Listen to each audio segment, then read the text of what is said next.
Okay. So நமக்கு next நமக்கு என்ன பார்த்தீங்கன்னா, விண்டோ மார்லி சீர்திருத்தம் இல்லைங்களா? ஆ இதுவரை நம்ம வந்து பார்த்தீங்கன்னா, 1907 வரை பார்த்துட்டோம். ஸோ 1907 வரை நடந்த முக்கியமான விஷயங்கள் எல்லாமே பார்த்துட்டோம் இல்லைங்களா? ஸோ டைம் லைன் அப்படியே நோட் பண்ணிட்டு வாங்க. அதில முக்கியமான பாயிண்ட் எல்லாம் வந்து பார்த்தீங்கன்னா, நோட் பண்ணிட்டே வாங்க. நான் சொன்ன மாரி சென்டர் ஆஃப் த அது உங்களோட இஷ்டம். சென்டர் ஆஃப் த பேஜ்லயோ, லெஃப்ட் சைட்லயோ நீங்க எழுதிக்கோங்க. சென்டர் ஆஃப் த பேஜ்ல அந்த டைம் லைன போட்டே வந்தீங்க அப்படின்ற மாதிரினா 2 பக்கமும் ஒரு ட்ரீ மாரி அதோட முக்கியமான பாயிண்ட்டுகள்லாம் சேர்த்துட்டே வரலாம். ஸோ அந்த மாதிரி உங்களுக்கு போயிட்டு இருக்கும். ஈஸியாவும் இருக்கும். ஓகேவா? உங்களுக்கு ஈஸியா இருக்கும். ரிவிஷன் பண்றதுக்கும் ஈஸியா இருக்கும். ஓகேவா? ஸோ மல்டிபிள் கலர் வேணா யூஸ் பண்ணிக்கோங்க. ஓகே. இதுதான் நமக்கு வந்து பார்த்தீங்கன்னா, 1907ல அப்புறம் நமக்கு என்ன நடக்குது? சூரத் பிளவுல மிதவாதிகளும், தீவிரவாதிகளும் பிரியிறாங்க. தீவிரவாதிகள் இல்லாத அந்த புதிய காங்கிரஸ் வந்து பார்த்தீங்கன்னா, மேத்தா காங்கிரஸ் அப்படின்னு சொல்லிட்டு அழைக்கப்படுது. ஓகே. மேத்தா காங்கிரஸ் அப்படின்னு சொல்லிட்டு அழைக்கப்படுது. ஸோ இதை வந்து நல்லாவே நம்ம வந்து பார்த்துட்டோம். ஸோ அடுத்து வந்து பார்த்தீங்கன்னா, மிண்டோ மார்லி சீர்திருத்தங்கள். ஓகே. 1909 என்ன சார் இது மிண்டோ மார்லி சீர்திருத்தம் அப்படின்னு பார்த்தீங்கன்னா, நம்ம ஆல்ரெடி மிண்டோ மிண்டோ அப்படின்றவர் நம்மளுடைய வைஸ்ராய், மார்லி அப்படின்றவர் செக்ரட்டரி ஆஃப் ஸ்டேட், இந்தியாவுக்கான அரசு செயலாளர் அப்படின்ற மாதிரி. ஸோ நம்ம ஆல்ரெடி 1958ல அந்த பெருங்கலகத்துக்கு அப்புறமா விக்டோரியா ராணியோடைய பேரறிக்கை பற்றி நம்ம வந்து பார்த்தோம். ஸோ அந்த பேரறிக்கையில வந்து பார்த்தீங்கன்னா நமக்கு வந்து சொல்லியிருப்பாங்க, இனிமே வந்து இங்க வந்து வைஸ்ராய் இருப்பாரு. அதே மாதிரி பிரிட்டிஷ்ல வந்து பாத்தீங்கன்னா இவங்களுக்கு அதாவது பிரிட்டிஷ்ல இந்தியாவுடைய அந்த ஒரு தூதர் மாதிரி ஓகேவா ஒரு இது மாதிரி இந்திய அரசு செயலாளர் அப்படின்னு சொல்லிட்டு செக்ரட்டரி ஆஃப் ஸ்டேட் அப்படின்ற ஒருத்தர் இருப்பாரு. ஸோ அவரு தான் வந்து பாத்தீங்கன்னா மார்லி ஓகேவா மிண்டோ வந்து வைஸ்ராய், மார்லி வந்து இந்திய அரசு செயலாளர். ஸோ இது என்ன நடக்குது பாத்தீங்கன்னா மிண்டோ வந்து நமக்கு 19 கர்சனுக்கு அப்புறமா கர்சனை வந்து 906ல வந்து கூப்பிட்டுருவாங்க. அப்புறமா 906ல இருந்து பாத்தீங்கன்னா நமக்கு வந்து மிண்டோ தான் இருப்பாரு. டிசம்பர் 1909ல மிண்டோ மார்லி ஒரு அரசியல் அமைப்பு சீர்திருத்தங்களை எல்லாம் வந்து பண்றாங்க. பண்ணி அனௌன்ஸ் பண்றாங்க. அதுல வந்து நிறைய சேஞ்சஸ் அதாவது ஆக்சுவலா மிதவாத தேசியவாதிகள் வந்து வரவேற்றிருப்பாங்க. ஓகேவா? சோ ஆனா வந்து பாத்தீங்கன்னா மிண்டோ மேற்கொண்ட அந்த நடவடிக்கைகள் வந்து பிரிவினைகளை ஏற்படுத்துவதா இருந்துச்சு அப்படின்னு சொல்லுவாங்க. ஏன்னா வந்து பாத்தீங்கன்னா முக்கியமான காரணம் இந்த முஸ்லிம்களுக்கான பிரதிநிதித்துவம். ஓகேவா? சோ என்ன பண்றாங்க பாத்தீங்கன்னா வகுப்புவாத பிரதிநிதித்துவத்தை வந்து முன்னிறுத்துறாங்க. இதுவரை அந்த மாதிரி ஒரு விஷயம் இல்லை. இப்போ வந்து முன்னிறுத்தி என்ன பண்றாங்கன்னா முஸ்லிம்களை வந்து பிரித்தது அப்படின்னு சொல்றாங்க. ஸோ மேலும் சில அடக்குமுறைகளையும் வந்து பாத்தீங்கன்னா இவங்க வந்து அறிமுகம் பண்றாங்க. அதுதான் நமக்கு வந்து பாத்தீங்கன்னா இந்த 1908ல் நமக்கு வந்து அந்த செய்தித்தாள் சட்டம் ஆல்ரெடி பார்த்தோம் இல்லையா? அதுக்கப்புறம் வந்து பாத்தீங்கன்னா இதுல என்ன பண்ணாங்கன்னா இது நம்ம முன்னாடி பார்த்தோம். பரவாயில்ல இருந்தாலும் நான் வந்து நோட் பண்ணிக்கிறேன். ஸோ வந்து பாத்தீங்கன்னா இந்த இதுக்கு முன்னாடியே வந்து இவரு 1909ல வந்து செய்தித்தாள் சட்டம் போட்டிருப்பாரு. சரி 1908ல செய்தித்தாள் சட்டத்தை என்ன பண்ணுவாங்கன்னா செய்தித்தாள் சட்டம் ஓகேவா? இதுல வந்து பாத்தீங்கன்னா செய்தித்தாள் வச்சிருக்கக்கூடிய சொத்துக்களை வந்து பறிமுதல் செய்யறது அப்படின்ற ஒரு சட்டம் வந்து ஸோ அப்போ வந்து அவங்களால வந்து நடத்த முடியாது இல்லையா? ஸோ அந்த மாதிரியான ஒரு இதை வந்து கொண்டு வந்தாங்க. அந்த அதிகாரத்தை வந்து நீதிபதிகளுக்கே கொடுத்திருப்பாங்க. ஸோ அப்படி ஒரு அதிகாரத்தை வந்து வழங்கியிருப்பாங்க. 1910ல வந்து பாத்தீங்கன்னா இந்திய பத்திரிகை சட்டம். ஓகே. ஸோ இது வந்து பாத்தீங்கன்னா இந்த அச்சக உரிமையாளர்களுக்கும் அதை பப்ளிஷ் பண்றவங்களுக்கும் வந்து பாத்தீங்கன்னா பிணைத்தொகை கட்டுவதை வந்து கட்டாயமாக்குறாங்க. ஓகேவா? இது வந்து பாத்தீங்கன்னா 1910. ஸோ 1910ல வந்து பாத்தீங்கன்னா இந்திய பத்திரிகை சட்டம். இந்திய பத்திரிகை சட்டம். ஸோ இதுல என்ன சார் நடவடிக்கை பண்றாங்க அப்படின்னு பாத்தீங்கன்னா இதுல வந்து அதை பப்ளிஷ் பண்றவங்களுக்கும் அந்த அச்சகம் வந்து பிரிண்டிங் பிரஸ் வச்சிருக்கவங்களுக்கும் பிணைத்தொகை வந்து கட்டுறது அப்படின்றது கட்டாயமாக்கப்படுது. அதே மாதிரி பாத்தீங்கன்னா வேற என்னெல்லாம் பண்றாங்க அப்படின்னு இதெல்லாம் வந்து கொஞ்சம் கேர்ஸ் பண்றது கொஞ்சம் நல்ல நல்ல திட்டங்கள்லாம் மத்திய சட்டமன்ற கவுன்சில் இருக்கு இல்லையா? அதாவது கிட்டத்தட்ட அப்போதைக்கு பார்லிமெண்ட் மாதிரி இப்ப இருக்க பார்லிமெண்ட் மாதிரி மத்திய சட்டமன்ற கவுன்சில்ல வந்து பாத்தீங்கன்னா உறுப்பினர்கள் எண்ணிக்கையை வந்து 16ல இருந்து 60 வந்து உயர்த்துறாங்க. ஓகேவா? இது ஒரு முக்கியமானது. 16ல இருந்து 60 வந்து உயர்த்துறாங்க. முஸ்லிம்களுக்கு வந்து வகுப்புவாத பிரதிநிதித்துவம் வந்து கொடுக்காங்க. ரொம்ப முக்கியமானது. ஓகே. சோ இதுல வந்து பாத்தீங்கன்னா இந்த 16ல இருந்து 60 உயர்த்துறது மட்டும் இல்லாம உறுப்பினர்கள் வந்து பாத்தீங்கன்னா துணை கேள்விகள் கேட்கவும் தீர்மானங்கள் கொண்டு வராங்க. ஓகேவா? உறுப்பினர்கள் வந்து ஒரு விவாதம் நடக்குதுன்னா ஒரு கேள்வி கேட்கலாம் அதோட முடிஞ்சு துணை கேள்விகள் கேட்க முடியாதுன்ற மாதிரி இருந்து இதுல வந்து துணை கேள்விகள் கேட்கறதுக்கும் அலோ பண்ணலாம் அப்படின்ற ஒரு இதையும் வந்து இதுல கொண்டு வராங்க. ரொம்ப முக்கியமானது. ஓகேவா? ஆல்சோ துணை கேள்விகள் இல்ல நோட் பண்ணிக்கோங்க. ஓகேவா? இதுல வந்து என்னது கூடவே துணை கேள்விகள் வந்து பாத்தீங்கன்னா உறுப்பினர்கள் கேட்கலாம். ஸோ துணை கேள்விகள் கேட்கறதே வந்து பாத்தீங்கன்னா இதுல கொண்டு வராங்க. ஸோ அதுக்கப்புறம் வந்து பாத்தீங்கன்னா நமக்கு வந்து இந்த நிர்வாக குழுவுல அந்த நிர்வாக அட்மினிஸ்ட்ரேட்டிவ் இந்த குழுவில் வந்து பாத்தீங்கன்னா முதல் முறையா ஒரு இந்தியரை வந்து நியமனம் பண்றாங்க. ஸோ அந்த இந்தியர் யார் அப்படின்னு பாத்தீங்கன்னா சத்யேந்திர சின்ஹா அப்படின்ற ஒரு முக்கியமான பர்சன். ஸோ இந்த இந்தியரை வந்து பாத்தீங்கன்னா முதல் முறையா இதுல வந்து நியமனம் பண்றாங்க. ஓகேவா? ஸோ அவர் பேரு சத்யேந்திர சின்ஹா. அதை வந்து ஞாபகம் வச்சுக்கோங்க. ஸோ இதனால வந்து பாத்தீங்கன்னா இவர் வந்து இந்த முஸ்லீம்களுக்கு இந்த இதை கொடுத்தனால மிண்டோ வந்து என்ன சொல்றாங்கன்னா வகுப்புவாத பிரதிநிதித்துவத்தின் தந்தை அப்படின்னு சொல்லி அழைக்கிறாங்க. மிண்டோ வந்து என்ன சொல்றாங்க, வகுப்புவாத பிரதிநிதித்துவத்தின் தந்தை அப்படின்னு சொல்லிட்டு அழைக்கிறாங்க. ஓகேவா? ஸோ இது வந்து முக்கியமானது. ஸோ அந்த பாயிண்ட் இங்க இருக்குது. உறுப்பினர்கள் வந்து துணை கேள்வி கேட்கறதுக்கும் தீர்மானங்கள் வந்து கொண்டு வரப்பட்டது. ஸோ லாஸ்டா வந்து 1911 வங்க பிரிவினை வந்து திரும்ப பெறுறதுக்கான இது வந்து பேசியிருப்பாங்க. ஓகேவா? ஸோ இவ்வளவு விஷயங்கள் வந்து பாத்தீங்கன்னா இதுல இருக்குது. ஓகே. ஸோ ரொம்ப முக்கியமானது இந்த மிண்டோ மார்லி ரிஃபார்ம்ல வந்து இந்த 2 விஷயம் வந்து ரொம்ப ரொம்ப ரொம்ப முக்கியமானது. என்னென்ன விஷயங்கள்லாம் வந்து பாத்தீங்கன்னா ஒண்ணு வந்து இந்த இந்த இதை வந்து இன்க்ரீஸ் பண்ணிருப்பாங்க. நமக்கு அந்த எண்ணிக்கையை வந்து இன்க்ரீஸ் பண்ணிருப்பாங்க. அதே மாதிரி வந்து பாத்தீங்கன்னா இன்னொரு விஷயம் வந்து நமக்கு வந்து முஸ்லிம்களுக்கு வகுப்புவாத பிரதிநிதித்துவம், அதாவது அந்த தொகுதியில முஸ்லிம்கள் தான் நிக்க முடியும் அப்படின்ற மாதிரியான ஒரு இது. ஓகேவா? ஸோ இந்த 2 விஷயம் வந்து பாத்தீங்கன்னா முக்கியமான விஷயங்களா இங்க பார்க்கப்பட்டுச்சு. ஓகேவா? ஓகே. ஸோ நமக்கு இந்த இந்த இந்த இதெல்லாம் நமக்கு வந்து பாலிட்டியில நமக்கு ஸ்டார்டிங்ல ஹிஸ்டரி ஆஃப் பேக்ரவுண்ட் அப்படின்னு வரும். அதுல வந்து ஹிஸ்டாரிக்கல் பேக்ரவுண்ட் அப்படின்ற கான்செப்ட்ல வரும். ரொம்ப நம்ம கொஸ்டின் கேட்கறது இல்லை. அதனால நமக்கு இந்த மாதிரி முக்கியமான விஷயங்களை மட்டும் பார்த்தா போதும். ஓகேவா? இதே மாதிரி நமக்கு வந்து மாண்டேக் செம்ஸ்போர்ட் ரிஃபார்ம்ஸ் 1919 வரும். ஓகேங்களா? ஸோ முக்கியமா நீங்க ஞாபகம் 16ல இருந்து 60 உறுப்பினர்களோட எண்ணிக்கையை வந்து கூட்டுனாங்க. அதே மாதிரி கூடவே வந்து கொஸ்டின் கேட்கறதுக்கு துணை கேள்விகள் கேட்கறதுக்கான உரிமையை வந்து பெற்றாங்க. குறிப்பா வந்து பார்த்தீங்கன்னா பட்ஜெட் விவாதங்களை பொறுத்தவரை எல்லாத்துலயும் வந்து ஒரு எக்ஸ்ட்ரா கொஸ்டின்கள் துணை கேள்விகள் கேட்கறதுக்குள்ள உரிமை வந்து பெற்றாங்க. அதுக்கப்புறம் எக்ஸிக்யூட்டிவ் கவுன்சில்ல ஃபர்ஸ்ட் ஒரு மெம்பர் வந்து சத்யேந்திர சின்ஹா அப்படின்ற ஒருத்தர் வந்து முதலா சேர்க்கப்பட்டாரு. அதுக்கப்புறம் முஸ்லீம்களுக்கு வந்து பார்த்தீங்கன்னா செப்பரேட் எலக்டரேட், அதாவது வகுப்புவாத பிரதிநிதித்துவம் கொடுத்தாரு. ஸோ அது ஒரு முக்கியமான விஷயம். இதனால இவர் வந்து ஃபாதர் ஆஃப் கம்யூனல் எலக்டரேட்னு சொல்லுவாங்க. மிண்டோ வந்து வகுப்புவாத பிரதிநிதித்துவத்தின் தந்தை அப்படின்னு சொல்லுவாங்க. ஓகேவா? ஆமா. ஸோ இந்த மாதிரியான முக்கியமான சீர்திருத்தங்கள்லாம் இந்த 1909 ஆக்ட்ல வந்து கொண்டு வந்திருப்பாங்க. ஸோ அது முக்கியமானது. ஓகேவா?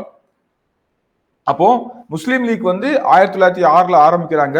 1909 இவ்வளவு பெரிய சலுகை வந்து அவங்களுக்கு கிடைக்குது. ஓகேவா? அவங்க கேட்டது வந்து கிடைக்குது. ஆக்சுவலா அது சலுகையா இதெல்லாம் நமக்கு வந்து டிஸ்கஸ் பண்றதை விட உங்களுக்கு கேட்டது வந்து கிடைக்குது. இதை நீங்க வந்து எல்லா ஆங்கிள்லையும் புரிஞ்சுக்கோங்க. ஸோ அதுக்கப்புறம் வந்து பாத்தீங்கன்னா இதுல இந்த இந்த விஷயத்துல வந்து இன்னொரு விஷயம் சொல்லணும். இந்த மத்திய சட்டமன்றம் சொன்னாங்க இல்லையா, அதாவது இப்ப இருக்க பாராளுமன்றம் மாதிரி, அது வந்து பாத்தீங்கன்னா சென்ட்ரல் லெஜிஸ்லேட்டிவ் அசம்பிளி அப்படின்னு சொல்லுவாங்க. அதுல வந்து உறுப்பினர்கள் எண்ணிக்கை அதிகமானப்பட்டது போல மாகாணங்கள்ல, அதாவது மாநிலங்கள்ல சென்னை மாகாணம், பம்பாய் மாகாணம், கல்கத்தா மாகாணம், இந்த மாகாணங்கள் வந்து பாத்தீங்கன்னா உறுப்பினர்கள் எண்ணிக்கை வந்து அதிகமாகப்பட்டுச்சு. ஓகேவா? மாகாண சட்டமன்றங்கள்ல அரசு அலுவலர்கள் அல்லாதவர்கள் எண்ணிக்கை வந்து இன்க்ரீஸ் பண்ணாங்க. ஆனா வந்து பாத்தீங்கன்னா ஒரே ஒரு விஷயம், அங்க வந்து நியமன உறுப்பினர்கள் வந்து அதிகமா இருந்தாங்க. அது மட்டும் நம்ம வந்து பார்க்கணும். ஓகேவா? அதிகமா வந்து நியமன உறுப்பினர்கள் இருந்தாங்க. ஓகே. எக்ஸாம்பிள் வந்து பார்க்கணும்னா அதாவது நியமன உறுப்பினர்கள் அப்படின்றப்ப அதாவது என்ன சொல்றது, அரசு அலுவலர்களா இருந்தவங்க. ஸோ 69 பேர் மொத்தம் இருக்கிறாங்க அப்படின்னு பட்சத்தில் 37 பேர் வந்து அரசு அலுவலர்களாகவும் 32 பேர் தான் அரசு அலுவலர்கள் அல்லாதவர்களுமா இருப்பாங்க. அதுல 32 பேர்ல 5 பேர் வந்து நியமன உறுப்பினர்களா இருப்பாங்க. ஓகேவா? ஸோ இதெல்லாம் டேட்லாம் தேவையில்லை. ஓகே. இந்த மாதிரி இருந்துச்சு. இந்த மிண்டோ மார்லி சீர்திருத்தத்தை பற்றி நம்ம பார்த்தோம் இல்லையா? ஸோ இந்த மிண்டோ மார்லி சீர்திருத்தத்தை பற்றி பார்க்கும்போது இது வந்து இந்தியாவில இருந்த பிரச்சனைகளுக்கெல்லாம் ஒரு தீர்வா அமைஞ்சிச்சா? ஓகேவா? இந்த சட்டமன்றத்துல வந்து இதை கூட்டினாங்க. அதே மாதிரி இதுல வந்து கவுன்சிலுடைய, அதாவது சட்டமன்றத்துல எண்ணிக்கையை கூட்டினதா இருக்கட்டும், உறுப்பினர்கள் துணை கேள்வி எல்லாம் கேட்க அலோவ் பண்ணாகட்டும், வகுப்புவாத பிரதிநிதித்துவம் முஸ்லீம்களுக்கு கொடுத்தா, இதெல்லாம் வந்து பாத்தீங்கன்னா இந்தியாவுடைய பிரச்சனைகளுக்கு தீர்வா அமைஞ்சானா இது வந்து எந்த விதத்திலும் தீர்வாட்டு அமையல இல்லையா? மிண்டோ என்ன சொல்றாருன்னா சுயராஜ்யம் அப்படின்ற கான்செப்ட்லாம் இந்தியாவுக்கு பொருத்தமானதா இருக்காது அப்படின்ற மாதிரி சொல்றாரு. அதே மாதிரி பாத்தீங்கன்னா பாராளுமன்ற ஜனநாயகத்தை அறிமுகப்படுத்துவது பிரிட்டிஷ் அரசோடைய நோக்கம் கிடையாது அப்படின்றதையும் சொல்றாரு. ஓகேவா? ஸோ அதாவது இங்க வந்து பிரிட்டிஷ்ல இருக்கிற மாதிரி ஒரு சிஸ்டத்தை வந்து கொண்டு வர முடியாது அப்படின்றதுலயும் அவர் வந்து தெளிவா இருக்காரு. ஓகே. அதே மாதிரி பாத்தீங்கன்னா இந்தியாவுல இந்த தேசியவாதம் வந்து பெருகி வந்துட்டே இருக்குது. 1885 இருந்து ரொம்பவே தீவிரம் அடைஞ்சு 1906 வந்து ஒரு 1905 வந்து ஒரு அவுட் பிரேக் ஆகி சுதேசி இயக்கம்லாம் ஆரம்பிச்சு ரொம்ப வலுவா போயிட்டு இருக்கு இல்லையா. சோ இந்த இதுல வந்து பாத்தீங்கன்னா இந்த இந்து முஸ்லீம் பிரச்சனையை வந்து பிரிவினையை வந்து ஸ்ட்ராங் பண்றதுக்காகவும் காங்கிரஸினுடைய மிதவாதிகளை வந்து திருப்திப்படுத்துவதற்காக தான், அதே மாதிரி முஸ்லீம் லீக்கை வந்து திருப்திப்படுத்துவதற்காக இந்த சீர்திருத்தம் வந்து உதவிச்சு தவிர, ஆனா பெரிய லெவல்ல இது வந்து ஹெல்ப் பண்ணுச்சு அப்படின்ற மாதிரி நம்ம வந்து அப்ப இருந்த தீக்கு கொஞ்சமா கொஞ்சமா தண்ணியை ஊத்தி அணைச்சது மாதிரி அப்படின்ற மாதிரி ஒரு கான்செப்ட்லாம் இருந்துச்சு. ஓகேவா. இந்த மறைமுக தேர்தல்கள் காரணமாட்டு ஒரு பிரபலமான அரசு உருவாகிறது தடுக்கப்பட்டுச்சு. சோ இது சொல்ல மறந்துட்டேன். ஓகேவா. அங்க வந்து நிறைய மறைமுக தேர்தல் வந்து நடந்திருக்கும். மத்திய சட்டமன்றத்தில் பாத்தீங்கன்னா நேரடி தேர்தலே வந்து நடந்திருக்காது. நேரடி தேர்தல்னா மக்கள்கிட்ட போய் கேட்டு மக்கள் வந்து ஓட்டு போடுவாங்க. அதான் மறைமுக தேர்தல்னா சோ அந்த கவர்மெண்ட்ல இருக்கவங்க கொஞ்சம் உயர்தில் இருக்கவங்க மட்டும் ஓட்டு போட்டு வர்றது. ஓகேவா. அதாவது உள்ளாட்சி உறுப்பினர்கள் வந்து மாநில சட்டமன்ற உறுப்பினர்களை வந்து தேர்ந்தெடுப்பாங்க. ஓகேவா. அவங்க மத்திய சட்டமன்ற உள்ளாட்சியில இருக்கக்கூடிய உறுப்பினர்கள் மாநில அதாவது மாகாணங்களுக்கான சட்டமன்ற உறுப்பினர்கள் தேர்ந்தெடுப்பாங்க. இந்த மாகாண சட்டமன்ற உறுப்பினர்கள் இப்ப நம்ம சொல்ல போனா இந்த லோக்கல் உள்ள கவுன்சிலர் எல்லாம் சேர்ந்து எம்எல்ஏ எடுப்பாங்க. எம்எல்ஏ எல்லாம் சேர்ந்து எம்பிஏ வந்து தேர்ந்தெடுப்பாங்க. அப்படிதான் அப்படி இருக்கும். இப்ப நம்ம எம்பிக்கு தனி ஓட்டு போடுறோம், கவுன்சிலருக்கு தனி ஓட்டு போடுறோம், எம்எல்ஏ தனி ஓட்டு போடுறோம் இல்லையா. அப்போ அப்படி இல்லை. சோ இது என்னன்னு பாத்தீங்கன்னா, இது வந்து நேர்முக தேர்தல் நடத்திருந்தாங்கன்னா அவங்களே அந்த ஒரு ராஜ்யம் பண்றது மாதிரி ஆயிருக்கும். சோ அதை வந்து தவிர்க்கிறதுக்கு பார்த்தாங்க. ஓகேவா. சட்டமன்றத்தில் இருந்தவங்க எல்லாம் ரொம்ப அதிகாரம் வாய்ந்தவங்களா இருந்தாங்களா அப்படின்னு கேட்டா அதெல்லாம் இல்லை. சும்மா பேரளவுக்கு அங்க போய் உட்கார்ந்து இருந்தாங்க, அவ்வளவுதான். என்னதான் இருந்தாலும் பிரிட்டிஷ் என்ன சொல்றாங்களோ அதான்ற மாதிரி இருந்துச்சு.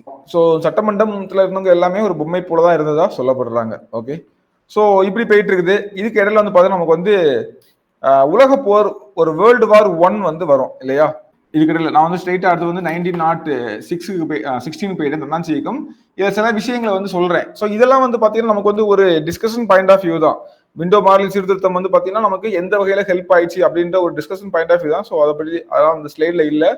உங்களுக்கு அது வந்து நான் சொல்லும் போது இந்த பாயிண்ட்ஸோட ரிலேட் பண்ணி புரிஞ்சிருக்கும். அதுல அந்த அளவுக்கு போதும், பெருசா நம்ம வந்து திங்க் பண்ண வேணாம். ஓகேங்களா. ஆக்சுவலா வேர்ல்டு வார் வந்து நமக்கு பாத்தீங்கன்னா 14 இருந்து 18 வரை போயிட்டு இருந்திருக்கும். ஓகேவா. சோ அந்த கேப்ல நமக்கு வந்து இந்த கதையே சொல்லியிருப்பேன். இந்த 1916. சோ அதோடைய தாக்கம் வந்து இந்தியாவில எப்படி இருந்துச்சு அப்படின்ற ஒரு சின்ன இதை மட்டும் அப்படி பார்த்துட்டு போயிடலாம். ஓகேவா. சோ பார்த்துட்டு அப்படி தன்னாட்சி இயக்கத்து போயிடலாம். ஏன்னா அந்த 16 அந்த டைம்ல வந்து இது நடந்திருக்கும் வேர்ல்டு வார். 1905 வந்து ஜப்பான் வந்து ரஷ்யா வந்து வீழ்த்துது. 1908 துருக்கிய படைகள் வந்து சீன தேசியவாதிகளும் இந்த வெஸ்டர்ன் தாட்ஸை வச்சு அவங்கள வந்து நீக்கிறாங்க. ஸோ இந்த டைம்ல வந்து பாத்தீங்கன்னா இங்க போர் நடந்துட்டு இருக்குது. இங்கிலாந்தும் அதுல இருக்குது. இந்திய தேசிய காங்கிரஸ்ல இருந்த மிதவாதிகளும் முஸ்லீம் லீக்கும் வந்து இப்ப யாருக்கும் சப்போர்ட்டா இருக்காங்க, கொஞ்சம் பிரிட்டிஷ்க்கு வந்து சப்போர்ட்டிவா இருக்காங்க. ஓகேவா. அதனால வந்து பாத்தீங்கன்னா இந்த போர் நடந்தது, இவங்க பிரிட்டிஷ் சப்போர்ட் பண்ணது இப்படின்ற விஷயங்கள்னால ஒரு தேசிய இயக்கம் வந்து பாத்தீங்கன்னா அவ்வளவு தீவிரமா செயல்படல. இந்திய தேசிய அரசியல் வந்து கொஞ்சம் தீவிரமற்று இருந்ததாதான் நமக்கு வந்து காணப்படுது. ஓகேங்களா. சோ இங்க வந்து பாத்தீங்கன்னா திலகர் தலைமையிலையும் அன்னி பெசன்ட் தலைமை வந்து தன்னாட்சி இயக்கம் அப்படின்ற ஒண்ணு வந்து தொடங்கப்படுது. அதுக்கப்புறமா அந்த போர் போகும்போது போயிட்டு இருக்கும் போதே 1916 இருந்து பாத்தீங்கன்னா காங்கிரஸ் வந்து மறுபடியும் வந்து ஒண்ணு சேர்ந்துருவாங்க. ஓகேவா. சோ அதுல வந்து பாத்தீங்கன்னா 1916 இந்துக்களுக்கும் முஸ்லிம்களுக்கு இடையே லக்னோ பேக்ட் ஒண்ணு சைன் ஆகுது. ஓகேவா. அது ஒரு முக்கியமானது. லக்னோ பேக்ட் காங்கிரஸுக்கும் இந்திய தேசிய லீக்குக்கும் வந்து சைன் ஆகுதான் இந்துக்களுக்கும் முஸ்லிம்களுக்கு இல்லைன்னு சொல்லிட்டு சொன்னது. ரஷ்ய புரட்சி அப்படின்ற நிகழ்வுகளும் இந்தியா மேல வந்து ஒரு தாக்கத்தை வந்து ஏற்படுத்துது. சோ இதுல வந்து பாத்தீங்கன்னா இந்த முதல் உலக போர்னு விளைவாதான் இந்த கிலாபத் இயக்கம் அப்படின்ற ஒரு விஷயம் வந்து தோன்றும். ஓகே. கிலாபத் இயக்கம் எப்படி பின்னாடி பார்ப்போம். என்ன ஆகும் பாத்தீங்கன்னா இந்த முதல் உலக போர்ல வந்து துருக்கி வந்து தோத்துரும். அதுக்கு பின்னால் வந்து பாத்தீங்கன்னா ஒரு செவ்ரேஸ் உடன்படிக்கை அப்படின்னு ஒண்ணு போடுவாங்க. அந்த உடன்படிக்கையில் கடுமையான விதிமுறைகளை வந்து போட்டிருப்பாங்க. அதுல வந்து பாத்தீங்கன்னா துருக்கி சுல்தானுடைய நிலையை வந்து தாழ்த்து காட்டிருப்பாங்க. அதாவது காலிஃபா அவர் வந்து துருக்கி சுல்தான், அவர் தான் அந்த முஸ்லீம்களுடைய தலைவர் அப்படின்ற மாதிரி இருக்கிறவரு. ஸோ அவரை கொஞ்சம் டீக்ரேட் பண்ற மாதிரியான ஒரு விஷயங்கள் இந்த செவரேஸ் உடன்படிக்கையில வந்து வந்திருக்கும். ஓகேவா. ஸோ இதனால் விளைவா வந்து கிலாபத் இயக்கம் வந்து இருக்கும். அந்த கிலாபத் இயக்கத்தை நம்ம வந்து பின்னாடி பார்க்கலாம். ஓகேவா. கிலாபத் இயக்கம் அப்படின்னு ஒண்ணு இதனால தோன்றுச்சு அப்படின்ற மாதிரி. அப்போ இந்திய அந்த முதல் உலக போருடைய தாக்கம் இந்தியா வந்து 2 விதங்கள்ல இருந்துச்சு. ஒண்ணு வந்து பாத்தீங்கன்னா நமக்கு வந்து இந்த தேசிய அரசியல் கொஞ்சம் அந்த விடுதலை போராட்ட விஷயங்கள் இருக்கு இல்லையா, எதிர்ப்பு அரசியல் வந்து கொஞ்சம் தீவிரம் மட்டும் இருந்துச்சு. ஒண்ணு அது ஒரு பாயிண்ட். ஒரு பக்கத்துல இந்த ஹோம் ரூல் லீக் மூவ்மெண்ட்லாம் வந்து ஸ்டார்ட் பண்றாங்க. அதுக்கப்புறம் இந்த கேப்லயே இவங்க வந்து ஒண்ணு சேர்றாங்க. ஸோ இதை வந்து பின்னாடி பார்ப்போம். இந்த 2 விஷயத்தையும் பார்ப்போம். நீங்க வந்து இதுல இல்லாத ஒரு விஷயம் ரெண்டு ஞாபகம் வச்சுக்கணும் அப்படின்னு பாத்தீங்கன்னா, கொஞ்சம் தேசிய இயக்கம் வந்து கொஞ்சம் தீவிரமற்று இருக்குது. அதுக்கப்புறம் தான் கிலாபத் இயக்கம் வந்து தோன்றதுக்கு இது ஒரு காரணம் வந்து அமையுது. ஓகேவா? அதோட பிரதிபலிப்பு இந்தியாவில இருக்கும். அது ரொம்ப முக்கியமானது. காந்தி கூட இணைந்து செயல்படுவாங்க. அந்த கிலாஃபத் அப்படின்ற அந்த இதை மட்டும் ஞாபகம் வச்சுக்கோங்க. அதுக்கான காரணம் வந்து செவரேஸ் உடன்படிக்கை போடுவாங்க முதல் உலக போர் முடிஞ்சதுக்கு அப்புறமா. அதுல துருக்கிய சுல்தானான காலிஃபா, அவர் தான் முஸ்லீம்கள தலைவர்ன்ற மாதிரி இருப்பாரு. ஸோ அவரை வந்து ரொம்ப அவமானப்படுத்திடுவாங்க. ரொம்ப டீக்ரேட் பண்ற மாதிரி இருக்கும். ஸோ அதனால கிலாஃபத் இயக்கம் வந்து தோன்றும். ஓகேவா? அது இந்தியாலாம் எப்படி பிரதிபலிக்குன்னு பார்க்கலாம். ஃபைன். இப்போ 1916 முடிஞ்சு அதுக்கு 11 வரை நமக்கு பார்த்தாச்சு. அதுக்கப்புறமா 1916ல தன்னாட்சி இயக்கம், அகில இந்திய தன்னாட்சி இயக்கம், ஹோம் ரூல் லீக்னு சொல்லுவாங்க. ஓகேவா? Home rule. ஸோ அயர்லாந்து சேர்ந்த டாக்டர் அன்னி பெசன்ட் அப்படின்றவங்க இல்லையா? அன்னி பெசன்ட் அயர்லாந்து. அப்புறம் யாரும் நம்ம இதை ஸ்டார்ட் பண்ண ஹச்எஸ் ஆல்காட், ஸோ மேடம் பிளவர்ஸ்கி. ஓகேவா? ஸோ இவங்கெல்லாம் சேர்ந்தா நமக்கு வந்து இந்த தன்னாட்சி இயக்கத்தை வந்து தன்னாட்சி இயக்கம் வந்து அன்னிபெசன்ட் அம்மையார் வந்து பார்த்தீங்கன்னா அதுக்கு முன்னால வந்து அவங்க ஸ்டார்ட் பண்ண தலைவராக இருந்த எதுன்னு பார்த்தீங்கன்னா நமக்கு வந்து தியோசபிக்கல் சொசைட்டி இல்லையா? அந்த தியோசபிக்கல் சொசைட்டியோட தலைவர்கள் தான் அவங்க 2 பேரும். அதுக்கப்புறமா அன்னிபெசன்ட் அம்மையார் அதில் வருவாங்க. இந்த அன்னிபெசன்ட் அம்மையார் தான் வந்து பார்த்தீங்கன்னா பிரிட்டன்ல இருக்கும்போது அயர்லாந்துடைய தன்னாட்சி இயக்கம் இதுலலாம் வந்து தீவிர பங்காற்றிருக்காங்க. இவங்க வந்து பாத்தீங்கன்னா பிரம்மஞான சபையினுடைய உறுப்பினராக தான் இந்தியாவுக்குள்ள வராங்க. ஓகேவா? பிரம்மஞான சபையுடைய ஒரு உறுப்பினர் அப்படின்றதெல்லாம் உள்ள வராங்க. பனாரஸ்ல வந்து பாத்தீங்கன்னா பனாரஸ் இந்து கல்லூரியை வந்து ஃபார்ம் பண்றாங்க. அதுக்கப்புறம் வந்து பாத்தீங்கன்னா மதன் மோகன் மாளவியா, இந்த பேர் கேள்விப்பட்டிருக்கீங்களா? 1916ல மதன் மோகன் மாளவியா அப்படின்றவரால இது வந்து என்னவா மாறும் அப்படின்னு பாத்தீங்கன்னா பனாரஸ் இந்து பல்கலைக்கழகமா மாறும். ஓகேவா? கல்லூரி வந்து பல்கலைக்கழகமா மாறும். அதுக்கப்புறம் இது ஒரு விஷயம். அதுக்கப்புறம் வந்து பாத்தீங்கன்னா 1907ல ஹச்எஸ் ஆல்காட் அவர்களுடைய மறைவுக்கு பின்னால பிரம்மஞான சபையருடைய உலக அளவிலான தலைவர் வந்து அன்னி பெசன்ட் தான் அப்படின்ற மாதிரி மாறிச்சு. ஓகேவா? ஆல்ரெடி அன்னி பெசன்ட் வந்து சென்னை தலைமையிடமா வச்சு ஸ்டார்ட் பண்ணும்போது அங்க வந்து தலைவராக இருப்பாங்க அந்த அந்த பீரியட்ல 1893 அப்போ. அதுக்கப்புறமா இது வந்து ஒரு கடத்துல ஹச்எஸ் ஆல்காட் இறந்ததுக்கு அப்புறமா, ஹென்ரி எஸ் ஆல்காட் இறந்ததுக்கு அப்புறமா இது வந்து உலகளாவிய இந்த தியோசபிக்கல் சொசைட்டிக்கு யார் தான் தலைவர்னு ஆயிடுவாங்க? அன்னி பெசன்ட் தான் தலைவர்னு சொல்லிட்டு ஆயிடுவாங்க. ஓகேவா? ஸோ அப்படி போயிட்டு இருக்குது. ஓகே. ஸோ பிரம்மஞான சபையினுடைய கொள்கைகளை அவர் தலைமையிடம் என்னவா இருந்துச்சு? சென்னையில அடையாறு இல்லையா? ஸோ இப்போ கூட நமக்கு வந்து போனா பார்க்கலாம் தியோசபிக்கல் சொசைட்டியோட இருந்தது. ஸோ பிரம்மஞான சபையினுடைய இந்த கொள்கைகளை அதன் தலைமையிடமான சென்னை அடையாறுல இருந்து தீவிரமாக பிரச்சாரம் பண்ணிட்டு இருந்தாங்க. ஸோ அவங்களுக்கு கல்வி கற்ற பல தொண்டர்களுடைய ஆதரவு வந்து அவங்களுக்கு வந்து கிடைக்குது. ஓகேவா? ஸோ அது வந்து ரொம்ப முக்கியமானது. நிறைய பேர் இதுல இருப்பாங்க. ஓகே. ஸோ இவங்க வந்து இருக்கும்போது 1914ல தி காமன் வீல் அப்படின்ற ஒரு வாராந்திரிய பத்திரிகை வந்து அவங்க வந்து தொடங்கி நடத்துறாங்க. ஓகேவா? ஸோ ஒரு வாராந்திர பத்திரிகையான காமன் வீல் அப்படின்ற ஒரு பத்திரிகையை வந்து நடத்துறாங்க. இதுல வந்து பாத்தீங்கன்னா முக்கியமான சமய சுதந்திரம், தேசிய கல்வி, சமூகம், பொருளாதாரம், சீர்திருத்தங்கள் இந்த மாதிரி எல்லா விஷயத்திலயும் வந்து இந்த பத்திரிகை வந்து கவனம் செலுத்துது. ஓகேவா? அதே மாதிரி 1915ல வந்து பாத்தீங்கன்னா இதெல்லாம் வந்து கடைசியில சில பாயிண்ட்கள் மிஸ் ஆயிருந்தாலும் அன்னி பெசன்ட் மட்டும் பற்றி சில பாயிண்ட் நம்ம பின்னாடி பார்ப்போம் இந்த தலைவர்கள் படிக்கும்போது அதில் நம்ம பார்க்கலாம். How India brought for freedom. So விடுதலைக்காக இந்தியா எவ்வாறு துயருற்றது அப்படின்ற ஒரு புத்தகம். ஓகேவா? அந்த புத்தகத்தை வந்து அந்த தலைப்பிலான புத்தகத்தை வந்து பதிப்பிக்கிறாங்க.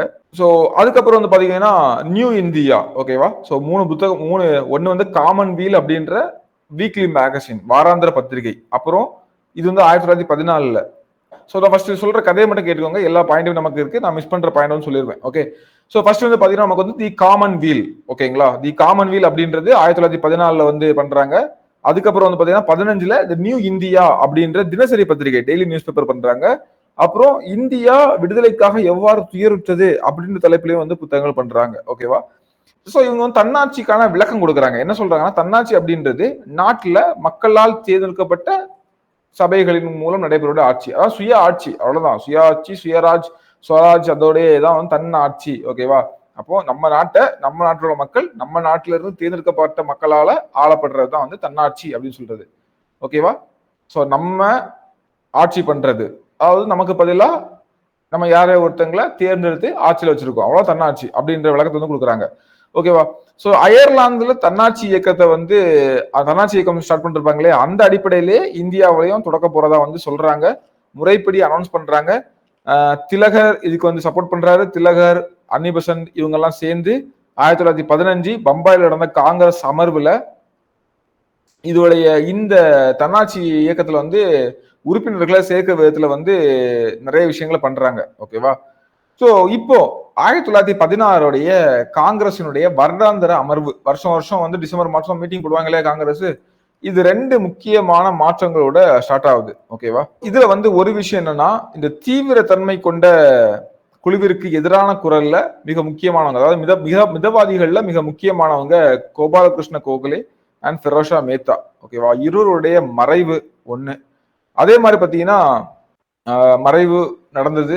ஸோ அந்த மெயின் தலைவர்கள் அங்க வந்து இல்ல, அந்த மீட்டிங்ல இல்ல அப்படின்ற ஒரு இது. ஸோ ஏன்னா அந்த 1907க்கு அப்புறம் இது வந்து மேத்தா காங்கிரஸ் சொல்லி தான் அழைக்கப்படுது. ஸோ மேத்தா ரொம்ப முக்கியமானவர்.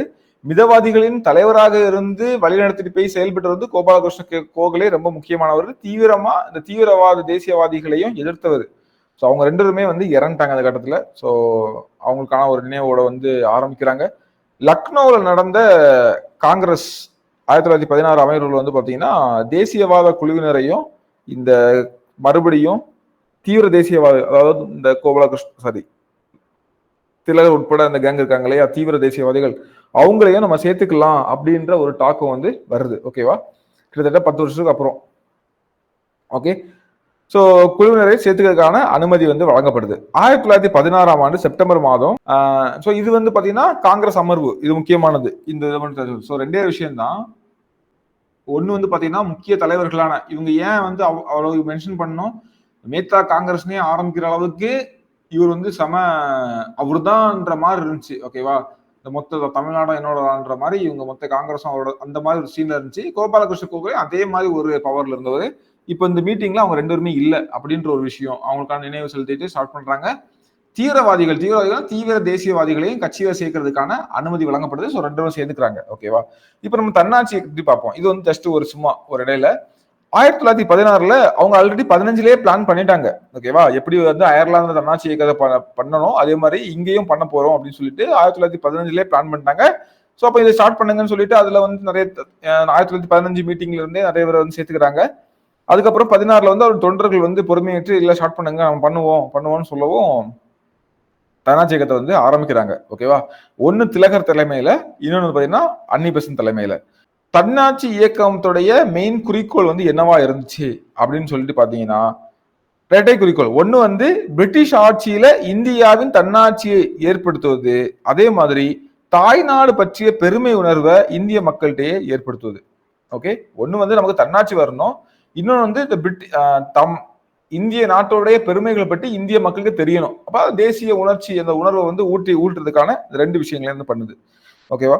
சோ இதுதான் வந்து பாத்தீங்கன்னா இப்படி தன்னாட்சி இயக்கத்தை வந்து ஆரம்பிக்கிறாங்க. ஸோ அப்போ 1916 காங்கிரஸ் கட்சியோட ஆதரவு இன்றி அன்னி பெசன்ட் அம்மையார் வந்து ஒரு இயக்கத்தை வந்து ஆரம்பிக்கிறாங்க. அதான் அந்த தன்னாட்சி இயக்கம் அப்படின்றது. ஒன்னு திலகர் தலைமையில, இன்னொன்று பாத்தீங்கன்னா அன்னி பெசன்ட் தலைமையில அப்படின்னு சொல்லிட்டு 2 தன்னாட்சி இயக்கங்கள் இந்த 1916 மாநாட்டில் வந்து ஓகேவா 1916 ஆரம்பிக்கப்பட்டன, நாட்டில் ஆரம்பிக்கப்பட்டன. ஓகேவா? சம்திங் மிஸ்டேக் ஆகுது. 1916 வந்து ஆரம்பிக்கப்பட்டுருச்சு. ஓகேங்களா?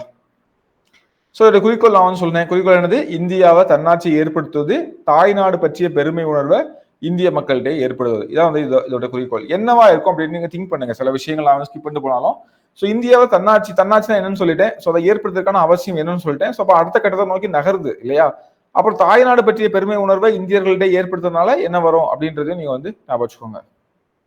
ஓகே, சோ ஒண்ணு திலகர் தலைமையில ஒண்ணு. அப்ப திலகருடைய தன்னாட்சி இயக்கம் என்ன அப்படின்னு பாத்தீங்கன்னா, ஸோ அதுக்கு முன்னாடி இந்த தன்னாட்சி இயக்கம் தோன்றதுக்கான காரணங்கள் வந்து நம்ம ஆல்ரெடி பார்த்தோம். ஸோ இன்னும் ஒரு சில விஷயங்கள் வந்து ஞாபகப்படுத்துறேன்.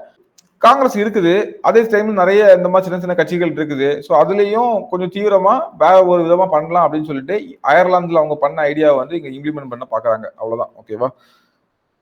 ஸோ மிண்டோ மார்லி சீர்திருத்தம் வந்து ஒரு பெரிய ஏமாற்றம். ஓகேவா? எதிர்பார்த்த ஒண்ணு. ஸோ ஒவ்வொரு டைமும் எதிர்பார்க்கறாங்க, கேட்டு ஒவ்வொரு அனௌன்ஸ்மெண்ட் பண்ணும் போதும், இப்போ கவர்மெண்ட் அறிவிக்கும் இது பண்ணும்போது நமக்கு இது கிடைச்சிடாத இது கிடைச்சிடான்ற மாதிரி இந்த அறிவிப்பு பண்றாங்க, கிடைக்கல.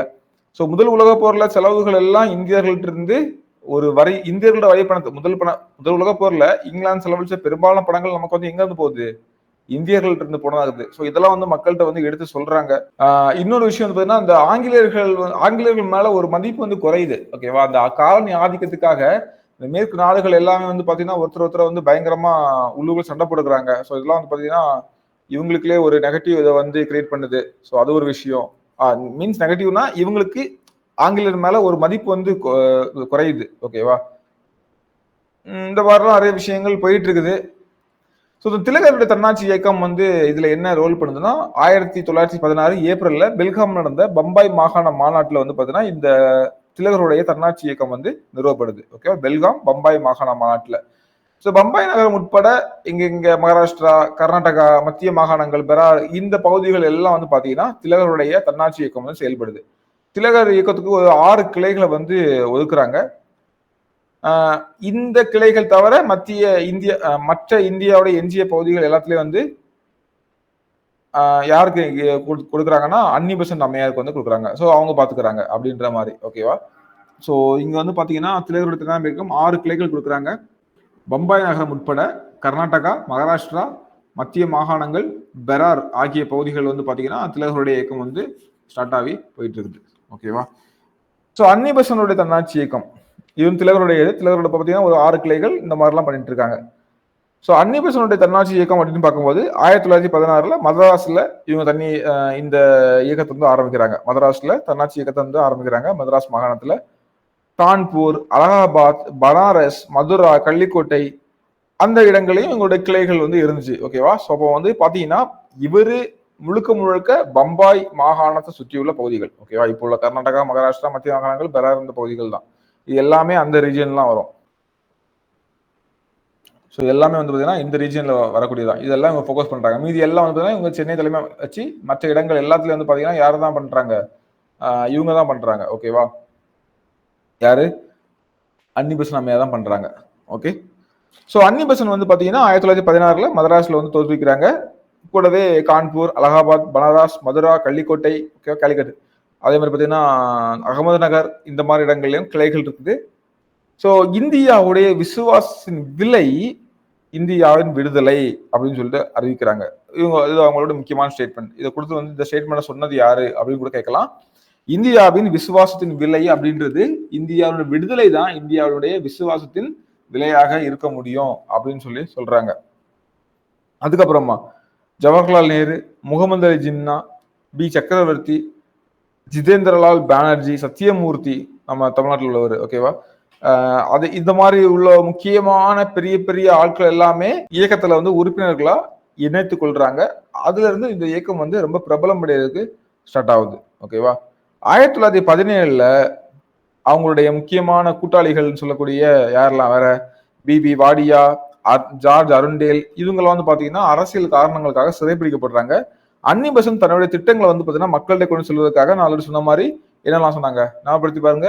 New India, commonweal. Okay. Commonweal அப்படின்றது வாராந்திர பத்திரிகை. அதே மாதிரி பாத்தீங்கன்னா இந்த நியூ இந்தியா அப்படின்றது தினசரி பத்திரிகை ஆரம்பிக்கிறாங்க. ஓகேவா? ஸோ எங்களோட ஃபேமஸான quote new India. New India. So new India வந்து பாத்தீங்கன்னா எப்போன்னு நான் வச்சுக்கோங்க 1915. காமன்வெல்த் அதுக்கு முன்னாடி ஆரம்பிச்சிருப்பாங்க 1914. 2 பத்திரிகைகள். ஓகேவா? ஸோ இவங்க என்ன சொல்றாங்க பாருங்க, அதிநவீன இவங்களோட ஃபேமஸான கோட் அதிநவீன வசதிகளுடன் கூடிய ரயில்ல அடிமைகளா போகிறத விட சுதந்திரமா மாட்டு வண்டியில போறதே பெஸ்ட். ஓகேவா?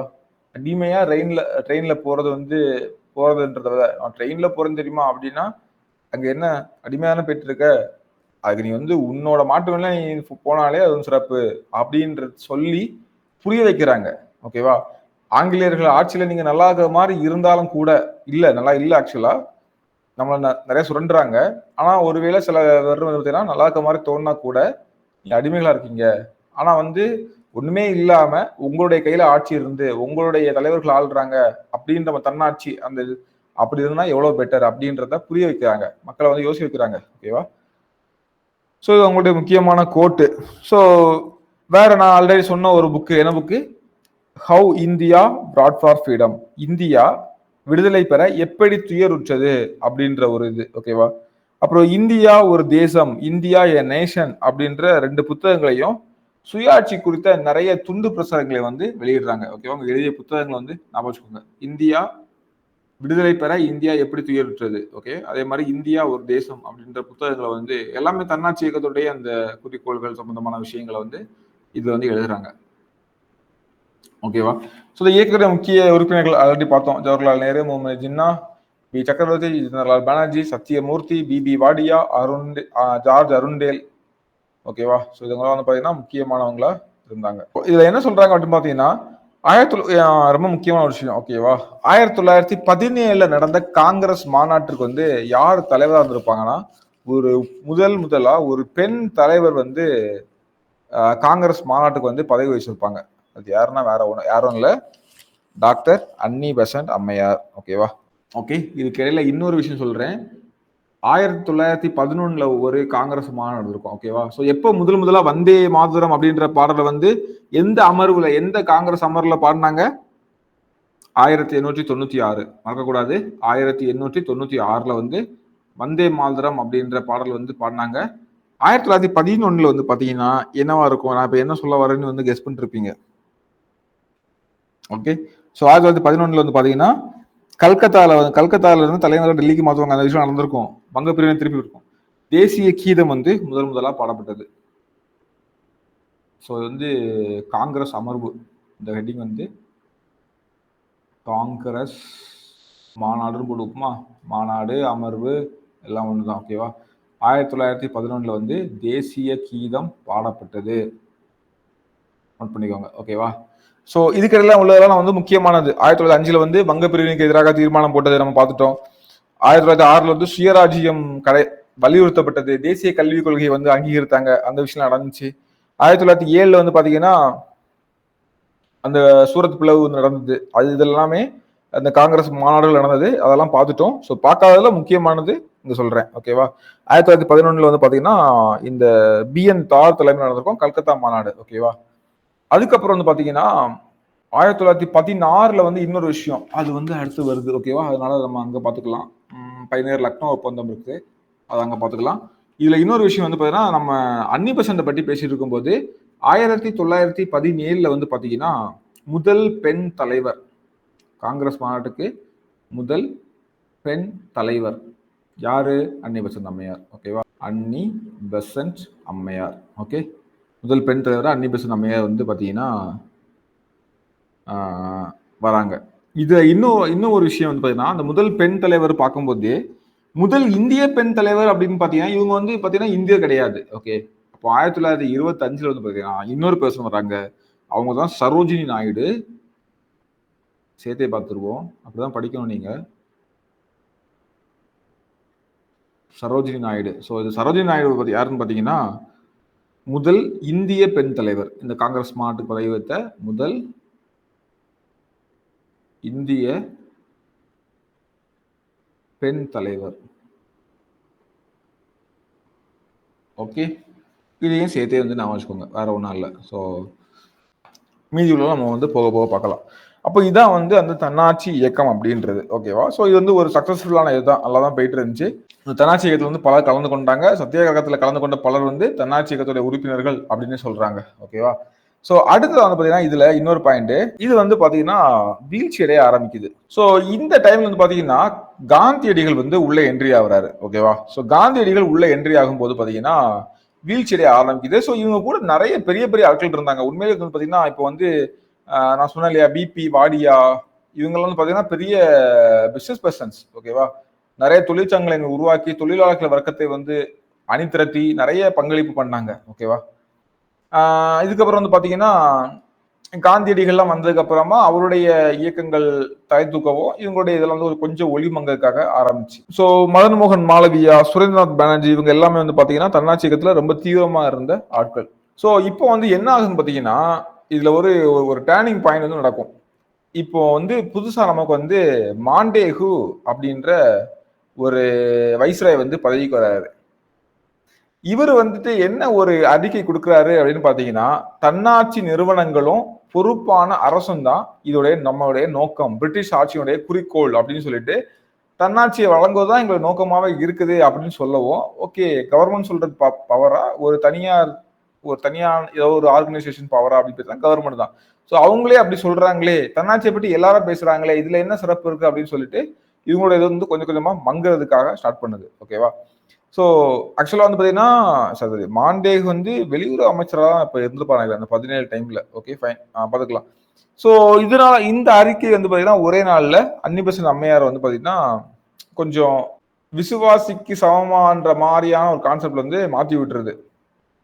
1917 வந்து பாத்தீங்கன்னா அதுக்கப்புறம் இந்த கொல்கத்தா மாநாட்டுக்கு வந்து தலைமை ஏற்கிறாங்க. ஓகேவா? ஸோ அதுவும் வந்து நோட் பண்ணிக்கோங்க. எந்த மாநாட்டுக்கு வந்து எந்த மாநாடு 1917 வந்து பாத்தீங்கன்னா கல்கத்தா மாநாடு. ஓகேவா? 1916 வந்து பாத்தீங்கன்னா நமக்கு வந்து இவங்க எந்த மாநாட்டுல வந்து தலைவராக இருந்திருப்பாங்க அப்படின்றது கல்கத்தா மாநாடு. ஸோ அதையும் வந்து நோட் பண்ணிக்கோங்க, முக்கியமானது.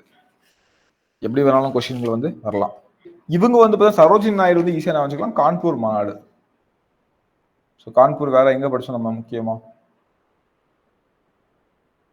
ஞாபகப்படுத்தி பாருங்க, நானா சாஹிப்.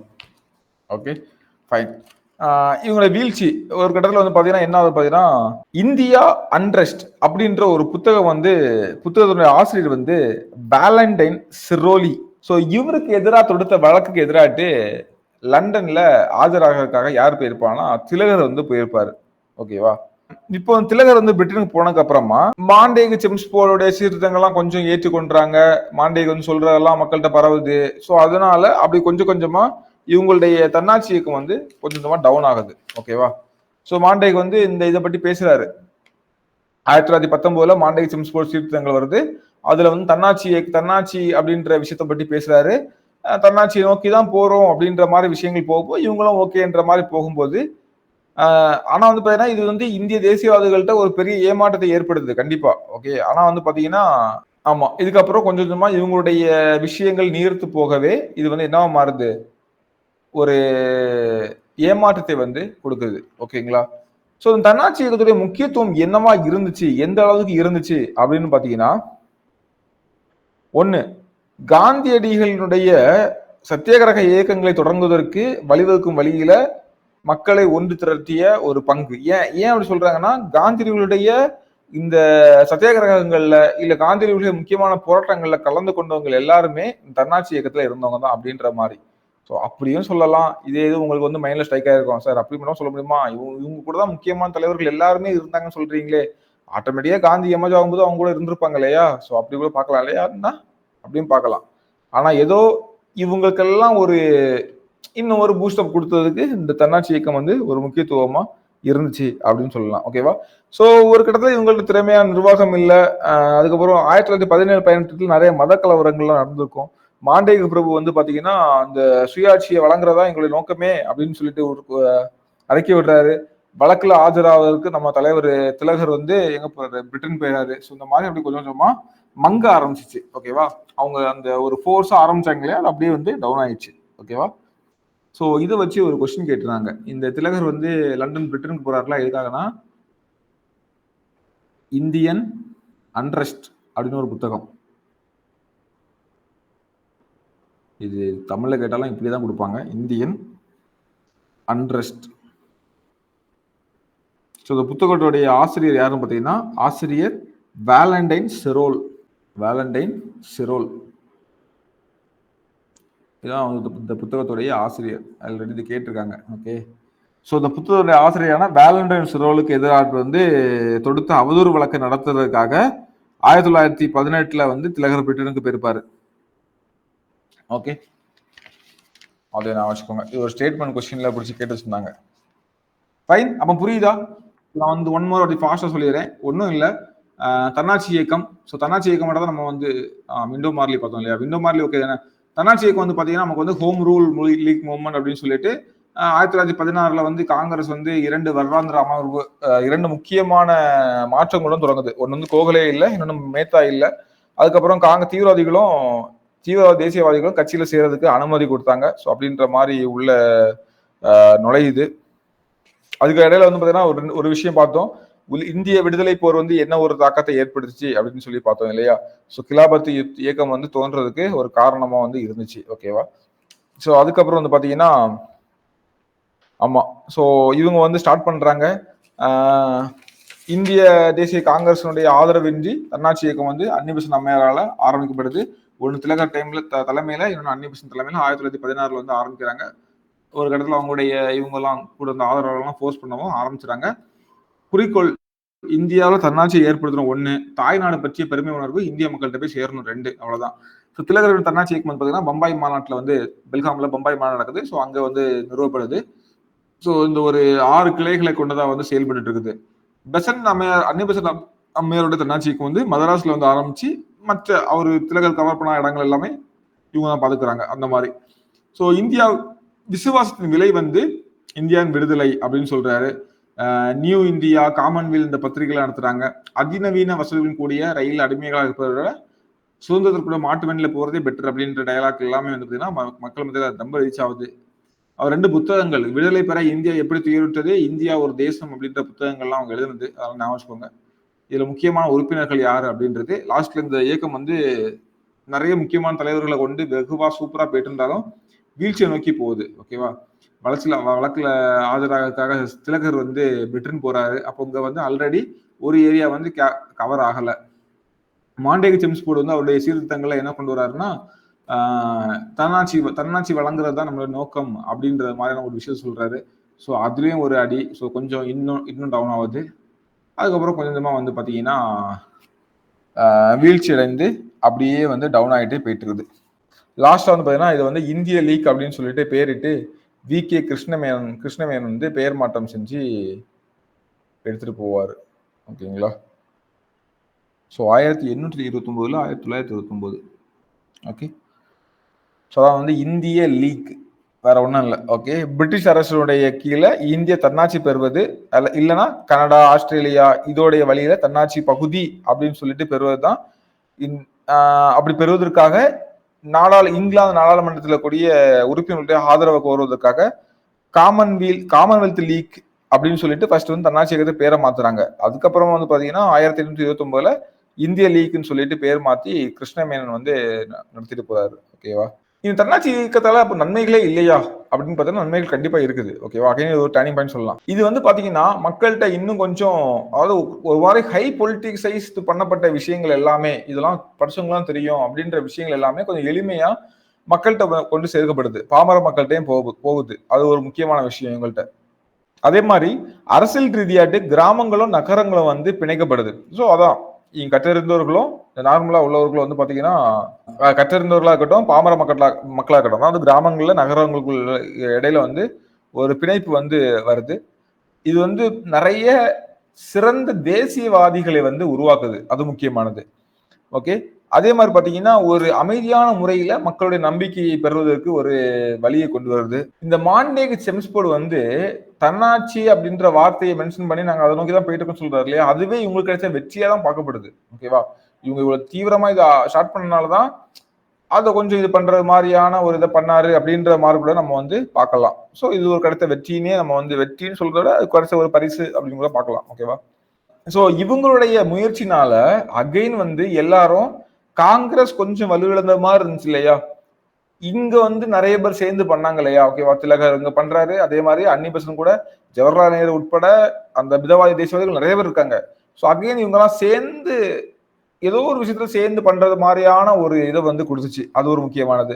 தன்னாட்சி இயக்கம் வந்து பாத்தீங்கன்னா காந்திக்கே ஒரு ஐடியாவை கொடுத்துச்சு. ஓகேவா? மக்களுடைய உணர்ச்சிகளுக்கு ஒரு வடிகாட்டு இந்த இந்திய தேசிய இயக்கத்தை வந்து நடத்தணும். அப்படி ஒரு போராட்டங்களை கொண்டு போகணும். அப்பதான் வந்து எல்லா மக்களும் வந்து பங்கு பெறுவாங்க அப்படின்ற மாதிரியான ஒரு விஷயம் வந்து போச்சு. ஓகேவா? ஸோ இதான் வந்து பாத்தீங்கன்னா தன்னாட்சி இயக்கத்தை பற்றி ஃபுல்லான ஓவர் வியூ. புரிஞ்சுங்க இல்லையா? தன்னாட்சி இயக்கனால நமக்கு வந்து அன்னை பெசன்ட் அம்மையும் திலகரும் வந்து நமக்கு ஞாபகம் வரணும். ஓகே. ஸோ அடுத்ததா என்ன பார்க்க போறோம்னா அந்த காதர் இயக்கம். ஓகே. நம்ம இடையில வந்து இந்த காதர் இயக்கம் பற்றி இது பார்க்கணும். இது பின்னாடி நமக்கு வந்து பார்ப்போம். அதாவது அந்த ஆக்சுவலா ஓகே. ஸோ பார்த்துடலாம். இது கீழே வந்து இந்த கோமகட்டமாறு இன்சிடென்ட் ஒன்று வரும். பின்னாடியும் நம்ம வந்து காதர் இயக்கத்தை பற்றி பார்ப்போம். ஓகேவா? அந்த புரட்சிகர தேசியவாதிகள்லையும் பார்ப்போம். ஸோ காதர் இயக்கம் அடுத்தது இது வந்து 1913 நடந்திருக்கும். அதுக்கப்புறம் லக்னோ ஒப்பந்தம், இது ரெண்டையும் வந்து பார்க்கலாம். ஸோ காதர் இயக்கம் வேற ஒன்றும் இல்லை, இந்த சோகன் சிங் பக்னா அப்படின்ற ஒருத்தர் வந்து தலைவராக கொண்டு பசிபிக் பிரதேச இந்துஸ்தான் அமைப்பு வந்து சான் பிரான்சிஸ்கோவில் வசித்து வந்த லாலா ஹர்தயால் அப்படின்ற ஒருத்தர் வந்து ஆரம்பிச்சார். ஓகேவா, அங்க அமெரிக்கா மற்றும் கனடா பகுதிகளில். பசிபிக் ரீஜன் எங்க இருக்குது, இங்க வந்து ஆசிய கான்டினென்ட் அப்படி இருக்குது. இங்க வந்து America, Canada, America, north America continent. ஓகேவா, ஸோ இந்த இடங்கள்ல சான் பிரான்சிஸ்கோவில், அது இல்லையா, நோட் பண்ணிக்கோங்க. ஓகேவா, சான் பிரான்சிஸ்கோவில் வசித்து வந்த லாலா ஹர்தயால் அப்படின்றவர் இந்த ரீஜனை மையமாக வச்சு ஆரம்பிக்கிறாரு. ஓகே, இதுதான் பசிபிக். ஜியாகிரபி பார்க்கும்போது இந்த இதெல்லாம் உங்களுக்கு கிளியராக புரியும். இப்போ ஜஸ்ட் நான் வச்சுக்கோங்க. ஆக்சுவலாக வேர்ல்டு மேப்பில் நார்த் அமெரிக்கா அங்கே இருக்கும், இங்கே பசிபிக் இருக்கும். ஓகேவா, இங்கே வந்து நார்த் அமெரிக்கா எங்கே இருக்கும், இங்கே பசிபிக் இருக்கும் இல்லையா. இங்கேயும் இந்த இடமும் வந்து பார்த்தீங்கன்னா பசிபிக் இருக்கும். நான் வந்து இந்த அந்த ஹோல் ரவுண்டில் சொல்கிறேன், பூமி உருண்டையில் பார்த்தீங்கன்னா பசிபிக் வந்து இங்கே தான் இருக்கும். ஸோ இந்த இடத்துல லாலா ஹர்தயால் வந்து பார்த்தீங்கன்னா என்ன பண்ணுறாரு, ஸோ இந்த அமைப்பு வந்து பார்த்தீங்கன்னா காதர் கட்சி, காதர் பார்ட்டி அப்படின்னு சொல்லுது. ஸோ காதர் அப்படின்றதுக்கு கிளர்ச்சி அப்படின்னு பெயர். ஓகேவா, காதர் அப்படின்றது கிளர்ச்சி அப்படின்றது பெயர். இவங்களும் வந்து பார்த்தீங்கன்னா காதர் அப்படின்ற ஒரு பத்திரிகையை வெளியிட்டிருப்பாங்க. அதனாலதான் காதர் பத்திரிகை வெளியிடுற பார்ட்டி காதர் பார்ட்டி, ஓகேவா, அப்படின்னு சொல்லி அழைக்கப்பட்டுச்சு. ஸோ காதருக்கு மீனிங் வந்து கிளர்ச்சி. ஓகேவா, ஸோ ஆரம்பத்தில் இந்த பசிபிக் கடலோர இந்துஸ்தான் சங்கம் அப்படின்னு சொல்லி தான் பெயரிடப்பட்டிருந்துச்சு. 1913 ஜூலை 15, அது ரொம்ப தேவையில்லை. ஸோ அந்த டைம்ல வந்து ஆரம்பிக்கப்படுது. அமெரிக்கா மற்றும் கனடாவில் குடியேறிய சீக்கியர்கள் தான் பெரும்பாலும் அந்த கட்சியில வந்து இடம்பெற்றிருந்தாங்க. ஸோ காதர் அப்படின்ற, ஸோ பெரும்பாலும் யாரு, அமெரிக்கா மற்றும் கனடாவில் குடியேறிய சீக்கியர்கள். ஓகேவா, பேரை பார்த்தா தெரியுது இல்லையா, லாலா ஹர்தயால் அப்படின்னு பார்த்தா தெரியுது. ஸோ அவங்க தான் வந்து இடம்பெற்றிருந்தாங்க. ஸோ இதுல இன்னொரு விஷயம், முக்கியமான விஷயம் வந்து பாத்தீங்கன்னா, கோமகட்டமாறு அப்படின்னு பெயரிடப்பட்ட ஒரு கப்பல். என்ன கப்பல், கோமகட்டமாறு அப்படின்னு சொல்லிட்டு பெயரிடப்பட்ட ஒரு கப்பல். அது வந்து இந்தியாவிலிருந்து இங்க கனடாவில் வந்து குடியேறினாங்க இல்லையா, அவங்கள கூட்டிட்டு கனடால இருந்து எங்க போகுது, இந்தியாவுக்கு வந்து வருது. ஓகே, கனடாவிலிருந்து இந்தியா திரும்பிய கப்பல் தான் கோமகட்டமாறு. ஓகேவா, இந்தியாவில் இருந்து குடியேறினவர்களை வந்து ஏத்திட்டு, ஸோ இந்தியாவிலிருந்து கனடாக்கு வந்தவங்களை ஏத்திட்டு ஒரு கப்பல் வந்து கிளம்பி வருது. ஸோ அந்த கப்பல் வந்து பாத்தீங்கன்னா இந்தியா திரும்பி வருது. அங்க பிரிட்டிஷாருடன் ஒரு மோதல் வருது. ஸோ அந்த மோதல்ல அந்த கப்பல்ல இருந்து பல இந்திய பயணிகள் வந்து கொல்லப்படுறாங்க, இல்ல கொஞ்சம் பேர் வந்து கைது செய்யப்படுறாங்க. இந்த நிகழ்வு வந்து பாத்தீங்கன்னா இந்திய தேசிய இயக்கத்துக்கு ஒரு ஆழமான வடுவை வந்து ஏற்படுத்து. ஓகேவா, ஸோ இது ஒரு கொடூரமான நிகழ்வு இல்லையா, ஒரு ஜேர்னில இந்த மாதிரி பிரச்சனை வருது அப்படின்றது. ஸோ அதுக்கப்புறம் லக்னோ ஒப்பந்தம் அல்லது காங்கிரஸ் லீக் ஒப்பந்தம் அப்படின்ற ஒப்பந்தத்தின் கீழே வந்து காங்கிரஸ் மற்றும் முஸ்லீம் லீக்கை ஒன்றியம்பதுல அன்னி பெசன்ட் அம்மையாரும் திலகர் வந்து பங்காற்றிட்டு இருக்காங்க. ஸோ இது வந்து அடுத்த ஒரு கதை. ஓகேவா, ஸோ இது வந்து பார்த்தீங்கன்னா இந்திய தேசிய இயக்கத்துக்கு ஒரு ஆழமான வடிவை வந்து ஏற்படுத்துது. ஸோ இதான் வந்து கோமகட்ட மாறு நிகழ்வு அப்படின்னு சொல்லுவாங்க. இந்த காதர் பார்ட்டியை பற்றி நம்ம வந்து பின்னாடி இன்னும் கொஞ்சம் டீட்டெயிலாக பார்க்கலாம். இப்போதைக்கு நான் வச்சுக்கோங்க, வேற யாரும் ஒன்றும் இல்லை, சோகன் சிங் பக்னா அப்படின்ற பக்னாவை வந்து தலைவராக வச்சுட்டு லாலா ஹர்தயாலால இந்த பசிபிக் பிரதேச இந்துஸ்தான் அமைப்பு வந்து உருவாக்கப்படுது. ஓகேவா, ஃபர்ஸ்ட் வந்து பாத்தீங்கன்னா ஆரம்பத்துல பசிபிக் கடலோர இந்துஸ்தான் சங்கம் இருந்தது, பின்னாடி காதர் பார்ட்டி அப்படின்னு சொல்லி அழைக்கப்படுது. அதுக்கு அந்த பத்திரிகை காரணம், அவங்க காதர் அப்படின்ற ஒரு பத்திரிகை வெளியிடுறாங்க, அது காரணமா இருந்துச்சு. ஸோ பெரும்பாலும் அங்க யார் இருக்காங்கன்னா அமெரிக்கா கனடால வந்து குடியேறின இந்த சீக்கியர்கள் தான் பெரும்பாலும் அந்த கட்சியில வந்து இருக்காங்க. ஓகேங்களா, ஸோ இப்படிதான் வந்து ஸ்டார்ட் ஆகுது. ஸோ காதர் இயக்கத்தை வந்து லைட்டா ஞாபகம் வச்சுக்கோங்க. கோமகட்டமாறு இன்சிடென்ட்டை வந்து ஞாபகம் வச்சுக்கோங்க. ஓகேவா, அடுத்தது லக்னோ பேக்ட், ரொம்ப முக்கியமானது. ஸோ இந்த லக்னோ பேக்ட்ல வந்து என்னன்னு பாத்தீங்கன்னா தன்னாட்சி இயக்கம் ஒரு மெயின் ரோல். தன்னாட்சி இயக்கமும் அதே மாதிரி மிதவாதிகள் மற்றும் தீவிர தேசியவாதிகளுடைய மறு இணைப்பு காரணமாட்டு முஸ்லீம்களுடன் ஒரு புதிய பேச்சுகளுக்கான சாத்தியக்கூறு வந்து யாருக்கு வருது, லக்னோ ஒப்பந்தத்துல. அதாவது ஃபர்ஸ்ட் வந்து தன்னாட்சி இயக்கம் ஒரு மெயின் ரீசன், அதனால மிதவாதிகள் தீவிரவாத தேசியவாதிகளும் கிட்டத்தட்ட ஒரு இணக்கமா வராங்க. இவங்கெல்லாம் போயிட்டு இப்போ காங்கிரஸ் அப்படின்ற ஒரு அமைப்பா வந்து சேருது. இவங்க வந்து முஸ்லீம்கள்ட்ட ஒரு பேச்சுக்களுக்கான ஒரு சாத்தியக்கூறு இந்த லக்னோ மாநாட்டில் வந்து ஏற்படுது. ஓகேவா, லக்னோ மாநாட்டில் வந்து ஏற்படுது. லக்னோ ஒப்பந்தம் வந்து போது காங்கிரஸ் கட்சியும் முஸ்லீம் லீக்கும் இடையில வந்து விரைவில் தன்னாட்சியை நமக்கு வந்து கொண்டு வரணும் அப்படின்ற விஷயத்த வந்து பேசுறாங்க. அதுக்கான தீர்மானத்தை வந்து நிறைவேற்றுறாங்க. இதுக்கு பதிலா வந்து முஸ்லிம்களுக்கு தனி தொகுதி வழங்கும் திட்டத்தை வந்து காங்கிரஸ் வந்து ஒரு கட்டத்துல ஓகே சொல்றாங்க. ஓகேவா? சோ முஸ்லீம் வந்து தன்னாட்சியை ஏற்றுக்கொள்ளுது. இந்த காங்கிரஸ் வந்து முஸ்லிம்களுக்கு தன்னாட்சி வழங்குற திட்டத்தை வந்து காங்கிரஸ் வந்து ஏற்றுக்கொள்ளுது. ஓகேவா? சோ இந்த மாதிரியான ஒரு கான்செப்ட் போறாங்க. இந்த லக்னோ ஒப்பந்தத்தின் சிற்பி அப்படின்னு சொல்லிட்டு அழைக்கப்பட்டது யாருன்னு பாத்தீங்கன்னா அந்த ஜின்னா, முகமது அலி ஜின்னா. ஓகேவா? சோ இப்ப என்ன பேசுறாங்க அப்படி பாத்தீங்கன்னா, நிர்வாகமாகட்டும், நிதியா இருக்கட்டும், இந்த விஷயங்கள்ல மத்திய கட்டுப்பாட்டில இருந்து மாகாணங்கள் சுதந்திரமா செயல்படணும். சோ மாகாணங்களுக்கு வந்து பாத்தீங்கன்னா சுயாட்சி, மாகாணங்களே தன்னாட்சி அப்படின்ற விஷயத்த வந்து பேசுறாங்க. மாகாணங்கள் சுதந்திரமா செயல்படணும். அதே மாதிரி பாத்தீங்கன்னா மத்திய மற்றும் மாகாண சட்ட மேலவைகள உறுப்பினர்கள் 4 நபர்கள் தேர்ந்தெடுக்கப்படணும். 1/5 உறுப்பினர்கள் தான். ஓகேவா? அது மொத்தம் வந்து 4 பிளஸ் 1. இவங்க வந்து பாத்தீங்கன்னா எலெக்டட், தேர்ந்தெடுக்கப்பட்டவர்களா இருக்கணும். இவங்க வந்து பாத்தீங்கன்னா நாமினேட்டட். ஓகேவா? நியமிக்கப்பட்டவர்களா இருக்கணும். ஓகேவா? சோ இந்த மாதிரியான ஒரு கூறுல தான் அமையணும் அப்படின்றத பேசுறாங்க. இது வந்து பாத்தீங்கன்னா லக்னோ ஒப்பந்தத்துல போடப்பட்டது. ஓகே, இதுல இல்லைங்க, இந்த விஷயத்த பண்றோம் லைட்டா கேட்குங்க. ஒன்னு வந்து பாத்தீங்கன்னா இது எல்லாமே தன்னாட்சி அடிப்படையா வச்சு, சுய ஆட்சியை அடிப்படையா வச்சு, அந்த கான்செப்ட் ஞாபகம் வச்சுட்டு நான் சொல்றது கவனிங்க, ஈஸியா புரியும். ஓகேவா? இப்போ மாகாணங்கள்ல சுயாட்சி, அதிக பேர் வந்து தேர்ந்தெடுக்கப்பட்ட நபர்களா இருக்கணும். அதே மாதிரி பாத்தீங்கன்னா மாகாண சபை தேர்தல்கள் வந்து முஸ்லிம்களுக்கு தனி தொகுதி வழங்குறதுக்கு காங்கிரஸ் வந்து ஓகே சொல்லுச்சு, அப்படிதானே? சோ அதுக்கப்புறம் வந்து இந்துக்களுக்கும் சீக்கிய சிறுபான்மைகளுக்கும் சில இடங்கள்ல அவங்களுக்கு சாதகமான இடங்கள்ல வந்து முன்னுரிமை வழங்குறதுக்கு காங்கிரஸ் வந்து ஒத்துக்கிட்டு. ஓகேவா? இந்த கிலாபத் இயக்கம் மற்றும் காந்தியர்களுடைய ஒத்துழைமை இயக்கம் ஆகியவற்றில இந்து முஸ்லீம் ஒத்துழைப்புக்கு இந்த ஒப்பந்தம் வந்து வலியுறுத்துது. இது ஃபியூச்சர்ல நம்ம பார்ப்போம். ஸோ இவங்கெல்லாம் வந்து வரதுக்கு இந்த ஒப்பந்தம் வந்து இந்த இந்து முஸ்லீம் ஒன்றிணைந்தது ஃபியூச்சர்ல நிறைய இடத்துல ஹெல்ப்பா இருக்கும். ஓகேவா? ஸோ அதெல்லாம் நம்ம வந்து பின்னாடி பார்க்கலாம். இந்து முஸ்லீம் ஒற்றுமைக்கு வழிவகுத்தது மட்டும் இல்லாம இந்திய விடுதலை இயக்கத்துக்கே இந்த லக்னோ ஒப்பந்தம் ஒரு முக்கியமான ஒரு விஷயமா இருந்தது அப்படின்னு நம்ம சொல்லலாம். ஓகேவா?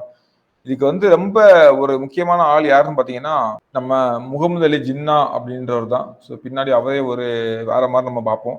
இப்போ வந்து இந்த ஜின்னா வந்து சரோஜினி அம்மையார் யாரு? இந்த காங்கிரஸ் மாநாட்டுக்கு தலைமை வகித்த முதல் பெண்மணின்னு சொல்லி, முதல் இந்திய பெண்மணி பார்த்தோம் இல்லையா?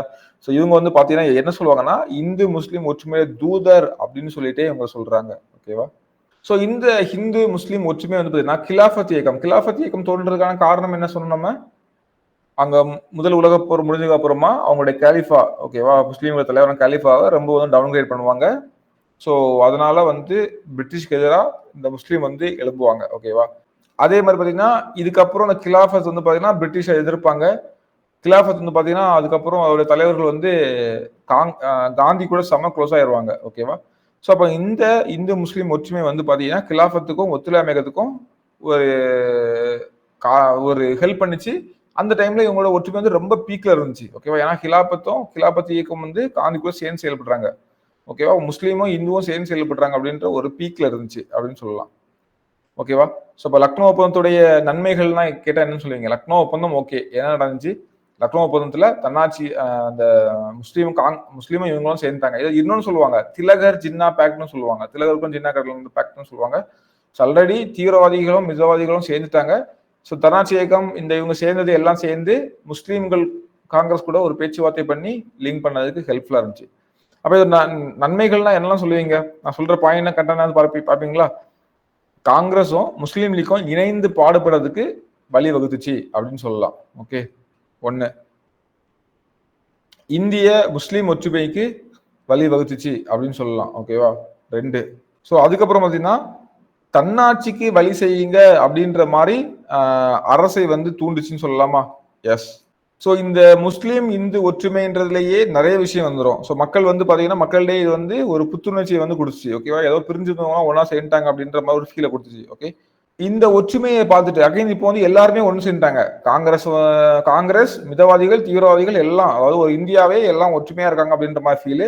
இதனால அரசு வந்து பாத்தீங்கன்னா நிறைய விஷயங்கள் வந்து இவங்களுக்கு கொடுக்குறாங்க. ஓகேவா? அரசும் வந்து இவங்களுடைய கோரிக்கைகளை பரிசீலிக்க ஆரம்பிக்கிறாங்க. ஓகேவா? இதனுடைய ஒரு இதாக வந்து பாத்தீங்கன்னா அகைன் தன்னாட்சி வழங்குறோம் அப்படின்ற மாதிரி. ஓகேவா? ஸோ இதெல்லாம் சேம் டைம் நடக்குது. இந்த லக்னோ பேக்ட், அதாவது இந்து முஸ்லீம் அப்படி விடுங்க, காங்கிரஸ் ஒன்று சேர்ந்தது, காங்கிரஸ் கூட சேர்ந்து முஸ்லீம் லீக் ஒன்று சேர்ந்தது, தன்னாட்சி இயக்கம், இதெல்லாம் சேர்ந்துதான் தன்னாட்சிக்கு நாங்க இது பண்றோம் அப்படின்னு சொல்லிட்டு மாண்டேக வந்து அறிக்கை விட வைக்குது. ஓகேவா? ஸோ அப்போ இவங்களுக்கு கிடைச்ச ஒரு வெற்றி அப்படின்னு சொல்லலாம். லக்னோ ஒப்பந்தத்துடைய நன்மைகள் பார்த்தீங்கன்னா இவ்வளவு விஷயங்கள் நம்ம வந்து சொல்லலாம். ஸோ இதுல தீமை அப்படின்னு பாத்தீங்கன்னா இந்த 1909 நமக்கு என்ன நடந்திருக்கும், வகுப்புவாத பிரதிநிதித்துவம் மூலமா இந்த முஸ்லீம்களுக்கு வந்து பாத்தீங்கன்னா இது கொடுத்துருப்பாங்க, வகுப்புவாத பிரதிநிதித்துவம் கொடுத்துருப்பாங்க இல்லையா. இது இதுக்கு காங்கிரஸும் சப்போர்ட் பண்ணது கடைசியில ஒரு பிரிவினைக்கு கொண்டு விட்டுருச்சு அப்படின்றது மாதிரி இதை சொல்லலாம். ஓகேவா. ஸோ தெரிந்தோ தெரியாமலையோ காங்கிரஸ் தலைவர்கள் ஒத்துக்கின்றது நாடு பிளவுபடுறதுக்கு ஒரு காரணமா, இறுதியில லாஸ்ட்ல வந்து நாடு பிளவுபடுறதுக்கு ஒரு காரணமாவே அமைஞ்சிட்டு அப்படின்ற மாதிரி இருக்குது. ஆனா வந்து பாத்தீங்கன்னா இன்னொரு விஷயம் வந்து காங்கிரஸ்லயும் சரி முஸ்லீம் லீக்லயும் சரி தலைவர்கள் மட்டும்தான் க்ளோஸா இருந்தாங்களே தவிர மக்களை வந்து ஒற்றுமையா ஆக்குனாங்களா அப்படின்னா ஒரு பெரிய லெவல்ல பண்ணல. ஒரு ஃபீல் கொடுத்துச்சு. ஓகே ஒன்னா இருக்கும் சொல்லிட்டு நம்ம தலைவர்கள்லாம் ஒன்னாக்க நம்மள ஒன்னா இருக்கும் ஃபீல் கொடுத்துச்சு. அடிமட்ட லெவல் வரை அந்த ஒரு ஒற்றுமை வந்துச்சா அப்படின்னா அது வந்து இல்லைன்ற மாதிரி தான் இருந்துச்சு. ஓகே. ஸோ இதுல இன்னொன்று பார்த்தீங்கன்னா 2 பேரும் ஒண்ணுக்குள்ள ஒன்னாகி ஒரே இதா ஆகிட்டாங்களா அப்படின்னா இல்லை. ஓகேவா. முஸ்லீம் லீக்காவே இருக்குது, காங்கிரஸாவே இருக்குது. 2 பேரும் ஒண்ணுக்குள்ள ஒன்னா சேர்ந்து ஒரு வேற லெவல் ஒரே இயக்கமா ஒரே சிந்தனையில அப்படி செயல்பட ஆரம்பிச்சிட்டாங்களான்னு கேட்டா அப்படி சொல்ல முடியாது. ஆனா வந்து மிக்ஸ் ஆகிட்டாங்க இல்லைன்னா இணைஞ்சிட்டாங்க அப்படின்னு சொல்றதை விட 2 பேரும் ஒப்பந்தம் போட்டுக்கிட்டாங்க அப்படின்ற மாதிரியான இதெல்லாம் இருக்கு. ஓகேவா. ஒப்பந்தம் அப்படின்றப்ப நீ வேற நான் வேற அந்த ஒப்பந்தத்துக்கு உட்பட்டு இருப்போம், நம்ம ஒரு ட்ரீட்டி மாதிரி சைன் பண்ணிருப்போம், அது சொன்னபடி நம்ம ஃபாலோ பண்ணுவோம் அப்படின்ற இதெல்லாம் இருந்துச்சு அப்படின்ற ஒரு இதுவும் இருக்குது. ஓகேவா. எனிஹவ் நமக்கு வந்து நிறைய லாபம் தான், தீமைகள் வந்து இருந்தாலும் லாபம் தான் நமக்கு வந்து அதிகமா இருந்துச்சு. ஓகேவா. ஸோ 2 பேருடைய காங்கிரஸும் சரி முஸ்லீமுக்கும் சரி அவங்களோட தனித்தன்மையை விட்டு கொடுக்கறதுக்கு விரும்பவே இல்லை அப்படின்றது மாதிரி தான் அது போச்சு. அதான் சொல்றேன், 2 சேர்ந்து ஒன்னா ஆயிட்டானா இல்லை. ஓகேவா. அது வந்து பாத்தீங்கன்னா ஒரு ஒப்பந்தத்தின் மூலமா இணைக்கப்பட்ட ஒரு இதாக தான் இருந்துச்சு. ஸோ அதுவும் வருது. ஓகே. ஸோ இது ஒரு சில தீமைகளும் இருக்குது. இதான் வந்து இந்த லக்னோ ஒப்பந்தம் அப்படின்ற விஷயம். ஓகேவா. இதான் அந்த லக்னோ ஒப்பந்தம் அப்படின்ற விஷயம். ஓகே. ஓகே. இது என்ன புரிஞ்சு இல்லையா. ஸோ மெயினா உங்களுக்கு தேவையான விஷயம் இங்க இருக்குது. இதை பற்றியான அந்த எக்ஸ்பிளனேஷன் உங்களுக்கு இன்னும் புரியுது. இதோட நன்மைகள் என்ன, ஒரு தீமைகள் என்ன, இதோட முக்கிய அம்சங்கள் என்னவா இருந்துச்சு, இதெல்லாம் வந்து பாத்தீங்கன்னா இதுல ஃபேக்சுவல் பாயிண்ட் பெருசா எதுவும் இல்லை. இதெல்லாம் வந்து ஸ்டோரி. நீங்க இந்த ஒரு ஸ்லைடை ரீட் பண்ணாலே இந்த விஷயங்கள்லாம் உங்களுக்கு வந்து மைண்ட்ல போய் உட்கார்ந்துருக்கும். ஓகேவா. ஸோ இவ்வளவும் போதுமானது. ஓகே. ஸோ அகைன் சொல்றேன், இதை நல்லா பார்த்துட்டு அடுத்தது ப்ரீவியஸ் இயர் கொஸ்டின் முக்கியத்துவம் கொடுத்து ப்ரீவியஸ் இயர் கொஸ்டின் வந்து பார்த்துருங்க. அப்பதான் உங்களுக்கு வந்து யூஸ்ஃபுல்லா இருக்கும். ஓகேங்களா. ஸோ இதான் வந்து பாத்தீங்கன்னா லக்னோ பேக்ட் அப்படின்றது. அப்படி கேட்கிறேன், உங்களுக்கு தெரியுதான்னு சொல்லிட்டு ஆன்சர் சொல்லுங்க. நம்ம ஆல்ரெடி பார்த்துதான் பத்திரிகைகள் சட்டம், பத்திரிகைகள் குற்றங்களுக்கு குற்றம் செய்ய தூண்டும் சட்டம் சொல்லிட்டு எப்போ 1908 இல்லையா. வெடிபொருள் சட்டம் எப்போ, வெடிபொருள் சட்டம் 1908. அதுவும் இந்திய பத்திரிகைகள் சட்டம் 1910 இப்பதான் பார்த்தோம் இல்லையா. தேச துரோக கூட்டங்கள் தடுப்பு சட்டம் 1911. இதெல்லாம் வந்து பாத்தீங்கன்னா காலனிய ஆதிக்கத்தோடைய அடக்குமுறைகள் அடுத்த வந்த சட்டங்கள். அதே மாதிரி வெளிநாட்டினர் வந்து உள்ள வரதுக்கு தடை விதிக்காக ஒரு சட்டம் போட்டிருப்பாங்க 1914. அது என்ன வெளிநாட்டினர் அவசர சட்டம் ஒண்ணு போட்டிருப்பாங்க. ஓகேவா. ஆமா, வெளிநாட்டினர் அவசர சட்டம் 1914. அது ஒண்ணு ஞாபகம் வச்சுக்கோங்க. ஸோ இதுல வந்து 1903 கர்சன் வந்து சிஐடி வேற உருவாக்கி இருப்பாரு. ஸோ சிஐடினா என்னது, குற்ற உளவுத்துறை. ஓகே. ஸோ கிரிமினல் இன்வெஸ்டிகேஷன் டிபார்ட்மெண்டா சம்திங். ஸோ குற்ற உளவுத்துறை ஒன்று வந்து உருவாக்கி இருப்பாரு. ஸோ இதுக்கப்புறம் வந்து பார்த்தீங்கன்னா நம்ம கிலாஃபத் இயக்கத்தை அப்படியே லைட்டாக டச் பண்ணிட்டு அப்படியே காந்திய தேசியம் காந்தியவாத தேசியம் அப்படின்ற டாபிக்குள்ள நம்ம வந்து என்ட்ராகுவோம். ஸோ அடுத்து வந்து பார்த்தீங்கன்னா காந்திய காலம். ஓகேங்களா. ஓகே. கிலாஃபத் இயக்கத்தை நம்ம வந்து பின்னாடி வரலாம், கிலாஃபத் இயக்கத்தை வந்து வரலாம். ஓகே, பார்க்கலாம். ரொம்ப முக்கியமான ஒரு ஏரா காந்திய காலம். அதிக கொஸ்டின்கள் கேட்கப்படக்கூடிய ஒரு இடம். ஓகே. ஸோ காந்தி வந்து ஒரு தேசிய தலைவராக உருவெடுத்து எப்படி மக்களை வந்து ஒன்றிணைக்கிறாரு. என்ன நடக்கு பார்த்தீங்கன்னா காந்தி வந்து சவுத் ஆப்பிரிக்காவில் இருக்காரு. ஓகேவா. மோகன்தாஸ் கரம்சந்த் காந்தி அப்படின்னு சொல்லி அழைக்கப்படுற காந்தி அடிகள். ஓகே. 1869 கடற்கரை நகரமான குஜராத்ல போர்பந்தர் அப்படின்ற இடத்துல வந்து பிறக்கிறாரு. எங்க, போர்பந்தர் அப்படின்ற இடத்துல வந்து பிறக்கிறாரு.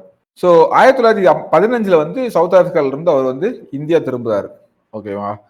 அப்போ தென்னாப்பிரிக்கால வந்து இனவாத அரசு விதித்த சமத்துவம் இல்லாத அந்த நிலைமைகளுக்கு எதிரான காந்தியடிகள் ஒரு பெரிய போராட்டத்தை வந்து பண்றாரு.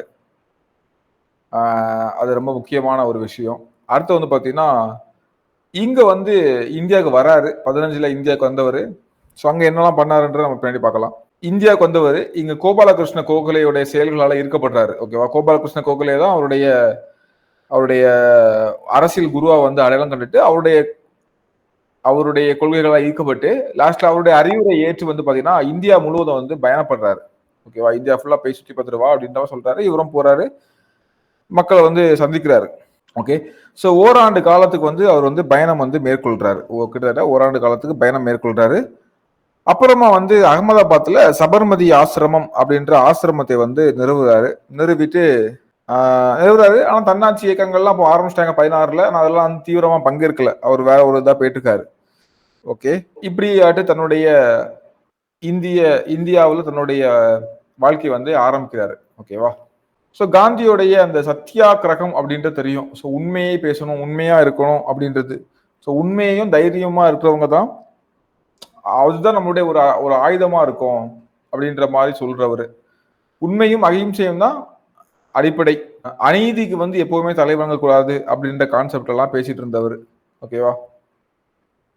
ஓகே. ஸோ சத்தியாகிரகம் தான் அப்போ அவருடைய கான்செப்டா வந்து இருந்திருக்கு நமக்கு. ஓகேவா? இங்க வந்து பாத்தீங்கன்னா தென்னாப்பிரிக்கால ஒரு ஒரு அங்கேயும் சத்தியாகிரகத்தை தான் அடிப்படையா வச்சு பண்றாரு. அங்க வந்து பாத்தீங்கன்னா மெயினா வந்து இன வேறுபாடு அதிகமா இருக்கும். ஸோ காந்தியே அந்த இன வேறுபாட்டுல வந்து பாதிக்கப்பட்டிருப்பாரு இல்லையா? அந்த ஃபர்ஸ்ட் கிளாஸ் ட்ரெயின்ல ஏறிருப்பாரு. நீ ஒரு கருப்பர் எப்படி வந்து இங்க ஏறலாம் சொல்லிட்டு அவரை வந்து தள்ளி விட்டுருப்பாங்க. அந்த சம்பவம்லாம் வந்து நடந்திருக்கும். அங்க வந்து பாத்தீங்கன்னா பெரும்பாலும் ஒப்பந்த தொழிலாளர்களா இருந்து தெருவோரத்துல வியாபாரம் பண்ணிட்டு இருக்கவங்களுக்கு வந்து பாத்தீங்கன்னா எதிராட்டு காவல்துறை ஒரு கடுமையான நடவடிக்கை பண்ணிருப்பாங்க. ஸோ அதெல்லாம் எடுத்து வந்து போட்டிருப்பாரு. இந்த மாதிரி நிறைய விஷயங்கள் வந்து பண்ணிருப்பாரு. ஓகேவா? இறுதியாக அந்த ஒப்பந்த தொழிலாளருக்கு மீது வந்து பாத்தீங்கன்னா ஒரு தலைவரி போட்டு இருப்பாங்க. டாக்ஸ் வந்து என்னன்னா ஸ்மார்ட்ஸ் காந்தி ஒப்பந்தத்தின்படி வந்து ரத்து செஞ்சிருப்பாங்க. ஸோ இந்த விஷயங்கள் எல்லாமே நடந்திருக்கும். ஸோ காந்தியடிகள் இந்தியாவுக்கு வந்தப்ப அவரு பண்ண ஒரு முதல் சத்தியாகிரகம் அப்படின்னு பாத்தீங்கன்னா இதுதான் சம்பரான் சத்தியாகிரகம் அப்படின்றது. ஓகேவா? என்ன சார் சம்பாரன் சத்தியாகிரகம் அப்படின்னு பாத்தீங்கன்னா ஒரு 3 விஷயம் நமக்கு தொடர்ந்து வரும். சம்பாரன் 1917ல, அதுக்கப்புறம் வந்து பாத்தீங்கன்னா அகமதாபாத் ஆலை தொழிலாளர்களுடைய வேலை நிறுத்தம், அப்புறம் கேதா போராட்டம். ஓகேவா? ஸோ இந்த 3 விஷயமும் சம்பரான் சத்தியாகிரகம், அகமதாபாத் ஆலை தொழிலாளர்கள் வேலை நிறுத்தம், கேதா. சம்பரான்ல என்னன்னா சம்பரான் அப்படின்றது ஒரு பீகார்ல உள்ள ஒரு ஏரியா. அங்க வந்து என்ன பண்ணாங்கன்னா ஒரு தீன் காதியா சிஸ்டம் அப்படின்னு சொல்லிட்டு ஒண்ணு வந்து ஃபாலோ பண்ணிட்டு இருந்தாங்க. என்ன பண்ணிட்டு இருந்தாங்க? தீன் காதியா அப்படின்ற ஒரு சிஸ்டம். என்னன்னு பாத்தீங்கன்னா நமக்கு வந்து 19ஆம் நூற்றாண்டு கடைசி பீரியட்ல ஜெர்மானியர்கள் வந்து அதிகமா சாயம் அவங்களோட செயற்கையா சாயம் வந்து பண்ண ஆரம்பிச்சிட்டாங்க. அதனால இண்டிகோ அப்படின்னு கூடிய இண்டிகோ அவுரி செடியில இருந்து இண்டிகோ அப்படின்ற நீல சாயம் வந்து விற்கப்படுவது குறையுது. அப்ப சம்பரான்ல இருந்த விவசாயிகளுடைய வேண்டுகோளை ஏற்றுட்டு இந்திய மக்களை ஒன்றிணைக்கக்கூடிய முயற்சியில காந்தியடிகள் போறாரு. பீகார்ல சம்பரான் மாவட்டத்துல இந்த விவசாயிகளுக்கு என்ன இந்த இண்டிகோ விவசாயிகள் கருநீல சாயம். ஓகேவா? ஸோ இண்டிகோ அவுரி செடின்னு சொல்லுவாங்க. ஸோ அந்த இண்டிகோ விவசாயிகள் வந்து ஐரோப்பிய வர்த்தகர்களால பயங்கரமா ஏமாற்றப்படுறாங்க. என்ன சொல்றாங்க பார்த்தீங்கன்னா அவங்க கரெக்டான எதுவுமே கொடுக்கல. அதாவது உங்களுடைய லேண்ட் வச்சிருக்கீங்களா? அதுல 20ல 3 பங்கு நிலத்துல நீங்க விண்டிகோ கட்டாயமா விளைவிக்கணும் அப்படின்னு சொல்றாங்க. என்ன சொல்றாங்க? 20ல. ஸோ அந்த விண்டிகோல வந்து அவங்களுக்கு எதுவுமே கிடையாது. ஃபுல் அண்ட் ஃபுல்லாவே பிரிட்டிஷ் எடுத்துட்டு போக போறாங்க. ஓகேவா? 20 ஏக்கர் உங்கள்ட்ட நிலக்குனா 3 ஏக்கருக்கு என்ன பண்ணணும்? இண்டிகோ அப்படின்ற அது வந்து வெறுமனே பணப்பயிர் தான். அதுல வந்து எதுவுமே கிடையாது. ஓகேவா? உணவுக்கோ இல்ல வந்து பாத்தீங்கன்னா வருவாய்க்கோ ஏதுவான விஷயங்கள் வந்து அதுல வந்து கிடையவே கிடையாது. ஓகேவா? இப்படியான ஒன்று இருக்குது. அதனால வந்து பாத்தீங்கன்னா கருநில சாயத்தை வந்து கட்டாயமா விளைவிக்கணும். அதாவது அந்த இண்டிகோ வந்து கட்டாயமா விளைவிக்கணும் அப்படின்னு சொல்றாங்க. இப்போ இங்க வந்து பாத்தீங்கன்னா ராஜேந்திர பிரசாத், மஹருல்லா ஹக், அப்புறம் ஆச்சாரிய கிருபாலினி, மகாதேவ் தேசாய் இவங்க எல்லாம் வந்து பாத்தீங்கன்னா காந்தியடிகள் ஒரு விரிவான விசாரணை மேற்கொள்றாரு. இது ஒரு முக்கியமான கொஸ்டின். அதுக்கு முன்னாடி இவரை யார் வந்து சம்பரானுக்கு அழைச்சிருப்பாங்க அப்படின்றது. ராஜ்குமார் சுக்லா அப்படின்ற ஒருத்தர் வந்து அவர்தான் காந்தியடிகளை சம்பாரனுக்கு வந்து பாத்தீங்கன்னா அழைச்சிருப்பாரு வாங்க அப்படின்னு சொல்லிட்டு. ஸோ வந்தவர் இங்க வந்து பார்த்தா ஆல்ரெடி இங்க முக்கியமான லோக்கல் தலைவர்கள் இருக்காங்க. ராஜேந்திர பிரசாதா இருக்கட்டும், மஜாருல் ஹக்கா இருக்கட்டும், ஆச்சாரிய கிருபாலினி, மகாதேவ் தேசாய் இவங்க எல்லாமே வந்து பாத்தீங்கன்னா உடன் இருக்கிறாங்க. ஓகேங்களா? ஸோ இவங்க கூட ஒரு நீண்ட டிஸ்கஸ் பண்றாங்க. பண்ணக்கு அப்புறமா வந்து பாத்தீங்கன்னா இவருடைய கோரிக்கையை ஏற்று ஒரு துணைநிலை ஆளுநர் ஒரு குழுவை வந்து ஏற்படுத்துறாரு. இதை பற்றி பேசுறதுக்காக. ஸோ இவர் ஆல்ரெடி காந்தி வந்து இந்தியா ஃபுல்லா சுற்றுப்பயணம் கொண்டுட்டு ஒரு இதுல இருக்காரு. அதனால இவங்களுக்கு இங்க சிரமங்கள்லாம் வந்து பார்த்தீங்கன்னா புரிய வைக்கிறதுக்கு, இந்தியாவோட நிலைமைகளை புரிய வைக்க எதுவுமே வந்து புதுசா பெருசாலாம் இல்ல. ஈஸியா அவருக்கு வந்து புரியுது. ஸோ இவங்களுடைய கோரிக்கைகளை ஏற்று அங்க ஒரு துணைநிலை ஆளுநர், பிரிட்டிஷோட துணைநிலை ஆளுநர் வந்து ஒரு குழுவை வந்து ஏற்படுத்துறாங்க. அந்த குழுல வந்து காந்தியடிகளும் உறுப்பினராக இருக்காரு. அதுக்கப்புறம் இந்த தீன் காதியா அப்படின்ற சிஸ்டம் வந்து ரத்து செய்யப்படுது. ஓகேவா? ஸோ அப்போ இது கிட்டத்தட்ட முதல் சட்ட மறுப்பு இயக்கமா வந்து நடைமுறைப்படுத்தப்படுது. ஓகேவா? இதெல்லாம் புக்ல இல்ல. இது வந்து என்னோட பாயிண்ட்ஸ். ஓகேவா? ஸோ அப்படிதானே. என்ன சட்ட மறுப்பு? ஒரு சட்டம் போடுறாங்க. சட்டம் சொல்றது ஐரோப்பிய, ஸோ கிட்டத்தட்ட வந்து பார்த்தீங்கன்னா ஐரோப்பிய வணிகர்கள் தான் போடுறாங்க கூட. இது இவங்களுடைய இதுதானே, அரசுடைய ஆதரவோட தான் பண்றாங்க. ஸோ இப்போ வந்து 20 ஏக்கர் கணக்குனா 3 ஏக்கர்ல நீ வந்து என்ன பண்ணு, 3 ஏக்கர்ல வந்து என்ன பண்ணு அப்படின்னு பார்த்தீங்கன்னா, இந்த இண்டிகோ வந்து நீ வந்து விளைவிக்கணும் அப்படின்னு சொல்றாங்க. ஓகேவா? ஸோ இதனால நிறைய பாதிப்புகள் இருக்குன்றத இந்த விவசாயிகள் உணரவும் போராட்டம் பண்றாங்க. காந்தியடிகள் கலந்து கொள்றாரு. அப்புறம் வந்து பார்த்தீங்கன்னா ஒரு துணைநிலை குழுவை வந்து இவருடைய இதனால ஏற்படுத்துறாங்க. ஸோ அதுக்கப்புறம் துணைநிலை குழுவை வந்து ஏற்படுத்தி லாஸ்டா வந்து பேசி இந்த விஷயத்துக்கு வந்து முடிவு கொண்டு வராங்க. ஓகேவா? ஸோ இப்படியா அந்த விஷயம் வந்து முடியுது. விவசாயிகளுக்கு வெற்றி கிடைக்குது, காந்திக்கு வெற்றி கிடைக்குது. முதல் சட்ட மறுப்பு இயக்கமா வந்து பார்க்கப்படுது. ஓகேவா? ஸோ முதல். 2வது வந்து பாத்தீங்கன்னா ஆலை தொழிலாளர்களுடைய வேலை நிறுத்தம். எங்கன்னா அகமதாபாத்ல. ஸோ இங்க வந்து காந்தியடிகள் உண்ணாவிரத போராட்டம் எடுக்காரு. அப்ப முதல் உண்ணாவிரத போராட்டம் அப்படின்னு சொல்றாரு. என்ன நடக்குது பாத்தீங்கன்னா அகமதாபாத் நகர மையத்துல வந்து பணியாளர்களுக்கான மக்களை ஒன்று திரட்டுற ஒரு பணி, அவருக்காகவே வெயிட் பண்ணிட்டு இருந்த மாதிரியான ஒரு சினாரியோ ஆக்சுவலா. ஓகேவா? என்னன்னு பாத்தீங்கன்னா துணி ஆலையுடைய பணியாளர்களுக்கும் வேலை பார்க்கறவங்களுக்கும் அதே மாதிரி அங்க வந்து முதலாளிகளுக்கும் இடையே வந்து பாத்தீங்கன்னா ஒரு பிரச்சனை வந்து நிலவுது. ஓகேவா? யாருக்கு? துணி ஆலை பணியாளர்களுக்கும் அங்க வேலை பார்க்க முதலாளிகளுக்கும் இடையில ஒரு பிரச்சனை வந்து நிலவுது. காந்தியடிகள் 2 தரப்பையும் சந்திச்சு பேசுறாரு. என்ன பிரச்சனை அப்படின்னு பாத்தீங்கன்னா மிக குறைவான ஊதியம் பெறுறாங்க. ஓகேவா? ஸோ அதிக வேலையை வாங்கிட்டு மிக குறைவான ஊதியம் பெறாங்க அப்படின்னு சொல்லிட்டு, அப்ப என்ன பார்த்தா இல்ல ஆல்ரெடி பேசியிருந்தாங்க. நம்ம எக்ஸ்ட்ரா டைம் பண்ணா 35% வந்து ஊதிய உயர்வு கொடுக்குறோம்னு சொன்னாங்க. நான் கொடுக்கல அப்படின்னு சொல்லிட்டு பேசுறாங்க. இப்ப காந்தியடிகள் வந்து பாத்தீங்கன்னா தொழிலாளர்களை வேலை நிறுத்தம் பண்ணிட்டு வாங்க எல்லாரும் சேர்ந்து உண்ணாவிரதம் வந்து போராடும்னு சொல்றாரு. எல்லாரும் போராட்டத்துக்கு வராங்க. காந்தி உண்ணாவிரத போராட்டத்துல வந்து ஈடுபடுறாரு. தொழிலாளர்களுடைய வேலை நிறுத்தமும் காந்தியடிகள உண்ணாவிரதமும் இறுதியில வந்து அவங்களுடைய கோரிக்கையை ஏற்கும் சூழ்நிலைக்கு வந்து முதலாளிகள் வந்து தள்ளப்படுறாங்க. இந்த உண்ணாவிரத போராட்டம் சக்சஸ் ஆகி 35% ஊதிய உயர்வு அவங்களுக்கு கிடைக்குது. ஓகேவா? ஸோ அப்போ வந்து ஃபர்ஸ்ட் அகமதாபாத் ஆலை தொழிலாளர்கள் வேலைநிறுத்தம் எதுக்காக? ஊதிய உயர்வு கேட்டு. ஓகேவா? அதை வந்து சக்சஸ்ஃபுல்லா காந்தியடிகள் பண்ணி கொடுக்குறாரு. அடுத்தது கேதா போராட்டம். ஸோ கேதா இங்க என்ன நடக்குது பாத்தீங்கன்னா இது வந்து முதல் ஒத்துழையாமை இயக்கம் சொல்லலாம். ஒன்றும் இல்லை. கேதா மாவட்டத்தில் வந்து பாத்தீங்கன்னா விவசாயிகள் இந்த பருவமழை பொய்த்துருது. அதனால இந்த விவசாயிகள் வந்து பாத்தீங்கன்னா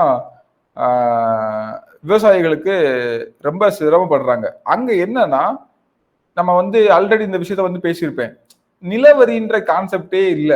அது வந்து நிலத்துக்கான ரெண்டுன்ற மாதிரி இருந்துச்சு. ஓகே, நிலவரினா விளையிற பொருள்ல விளைச்சல்ல ஒரு பங்கு கொடுக்கணும். இப்ப நான் எவ்வளவு சம்பாதிக்கிறேனோ அதுல இருந்து கொடுக்கறது தான் நிலவரி இல்லையா? நம்ம டாக்ஸ் அப்படின்றது இப்போ இன்கம் டாக்ஸ் எப்படி கட்டுறோம்? நான் வந்து 20 லட்ச ரூபா சம்பாதிக்கிறேன் அப்படின்னா இதுல ஒரு காசு கட்டுறது. அதுல என்ன அமௌண்ட்டோ அரசாங்கம் என்ன வச்சிருக்கோ அதை கட்டுறதுதான் நமக்கு வந்து கரெக்ட் இல்லையா? நிலவரியும் அந்த டாக்ஸும் அப்படிதான் இருந்துச்சு.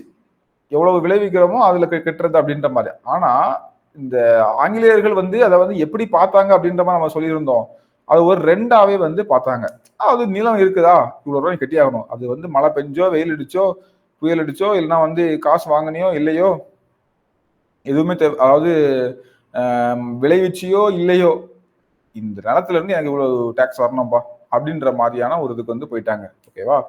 ஸோ இப்போ இங்கேயே அதே பிரச்சனை தான். பருவமழை பொய்த்தனால விவசாயிகள் வந்து பெருமளவில் சிரமப்படுறாங்க.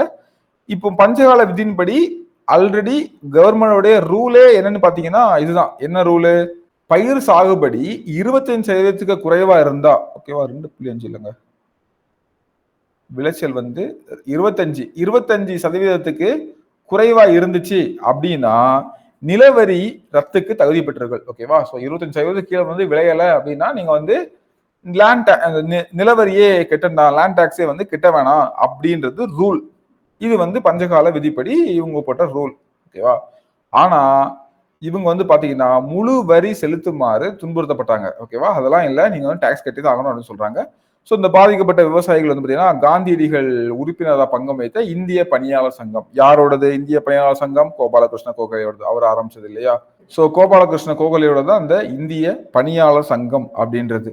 ஸோ இந்த இந்திய பணியாளர் சங்கத்தை போய் நாடுறாங்க. அங்க காந்தியடிகள் இருக்காரு.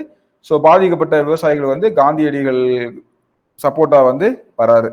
ஸோ இங்க வந்து பாத்தீங்கன்னா பிளேக் நோயாலையும் அதிக விலையேற்றத்தாலையும் பஞ்சத்தாலையும் இவ்வளவு பிரச்சனைகள். பிளேக் நோய் ஒண்ணு, அதிக விலையேற்றம் ஒண்ணு, பஞ்சம் ஒண்ணு. ஸோ இதனால பாதிக்கப்பட்ட விவசாயிகள் வந்து பாத்தீங்கன்னா காந்தியடிகள் உறுப்பினராக அங்கம் வகித்த இந்த இந்திய பணியாளர் சங்கத்தை வந்து நாடுறாங்க. ஸோ நாடுறப்ப என்ன பாத்தீங்கன்னா இந்த ஏழை விவசாயிகள் சார்பாட்டு வித்தல்பாய் பட்டேலும் காந்தியடிகள் கூட இணைந்து செயல்படுறாரு. இதுவும் கேட்பாங்க. ஓகேவா? ஸோ இந்த கொஸ்டின் எப்படின்னா இவரு காந்தியடிகளை வந்து நம்ம சம்பரான் சத்தியாகிரகத்துக்கு அழைத்தவர் யார் அப்படின்னு சொல்லிட்டு யூபிஎஸ்சில கூட இந்த கொஸ்டின் இருக்காங்க. ராஜ்குமார் சுக்லா அப்படின்றவர். அதே மாதிரி கேதாவுக்கு வந்து பாத்தீங்கன்னா காந்தியடிகளுடன் கூட இணைந்து செயல்பட்டவர் யாரு அப்படின்னு சொல்லி கேட்டுறாங்க. ஸோ இது வந்து பாத்தீங்கன்னா வித்தல்பாய் பட்டேல். ஸோ வித்தல்பாய் பட்டேலோட இணைந்து காந்தி வந்து செயல்படுறாரு. ஃபைனலி என்னாச்சு பாத்தீங்கன்னா இவங்களுக்கு தேவையானதை வந்து பெற்று கொடுக்குறாரு. ஸோ இந்த 3 போராட்டங்களும் முக்கியமானது. அப்போ நமக்கு வந்து பாத்தீங்கன்னா ஃபர்ஸ்ட் ஒன்று என்னது? சம்பரான் சத்தியாகிரகம்.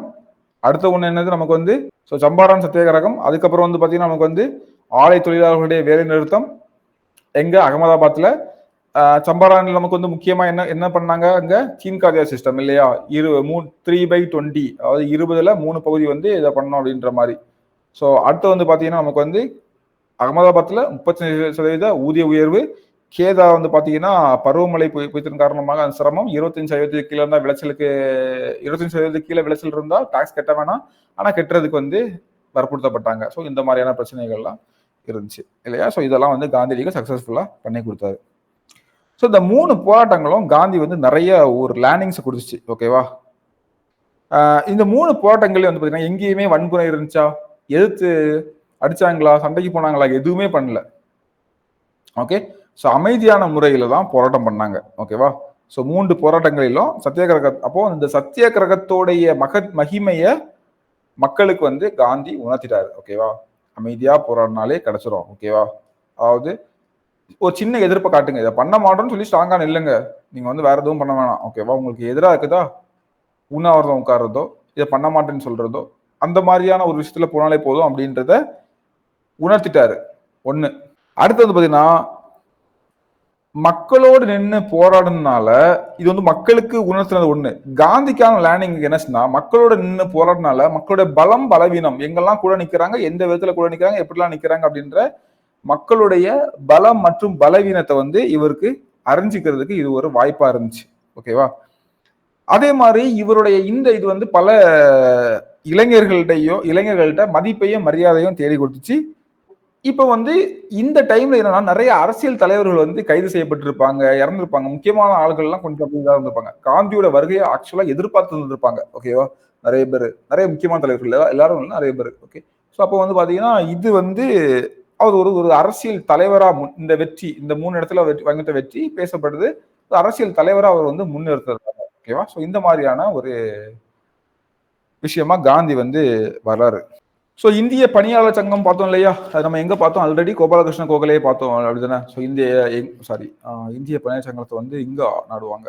ஓகேவா?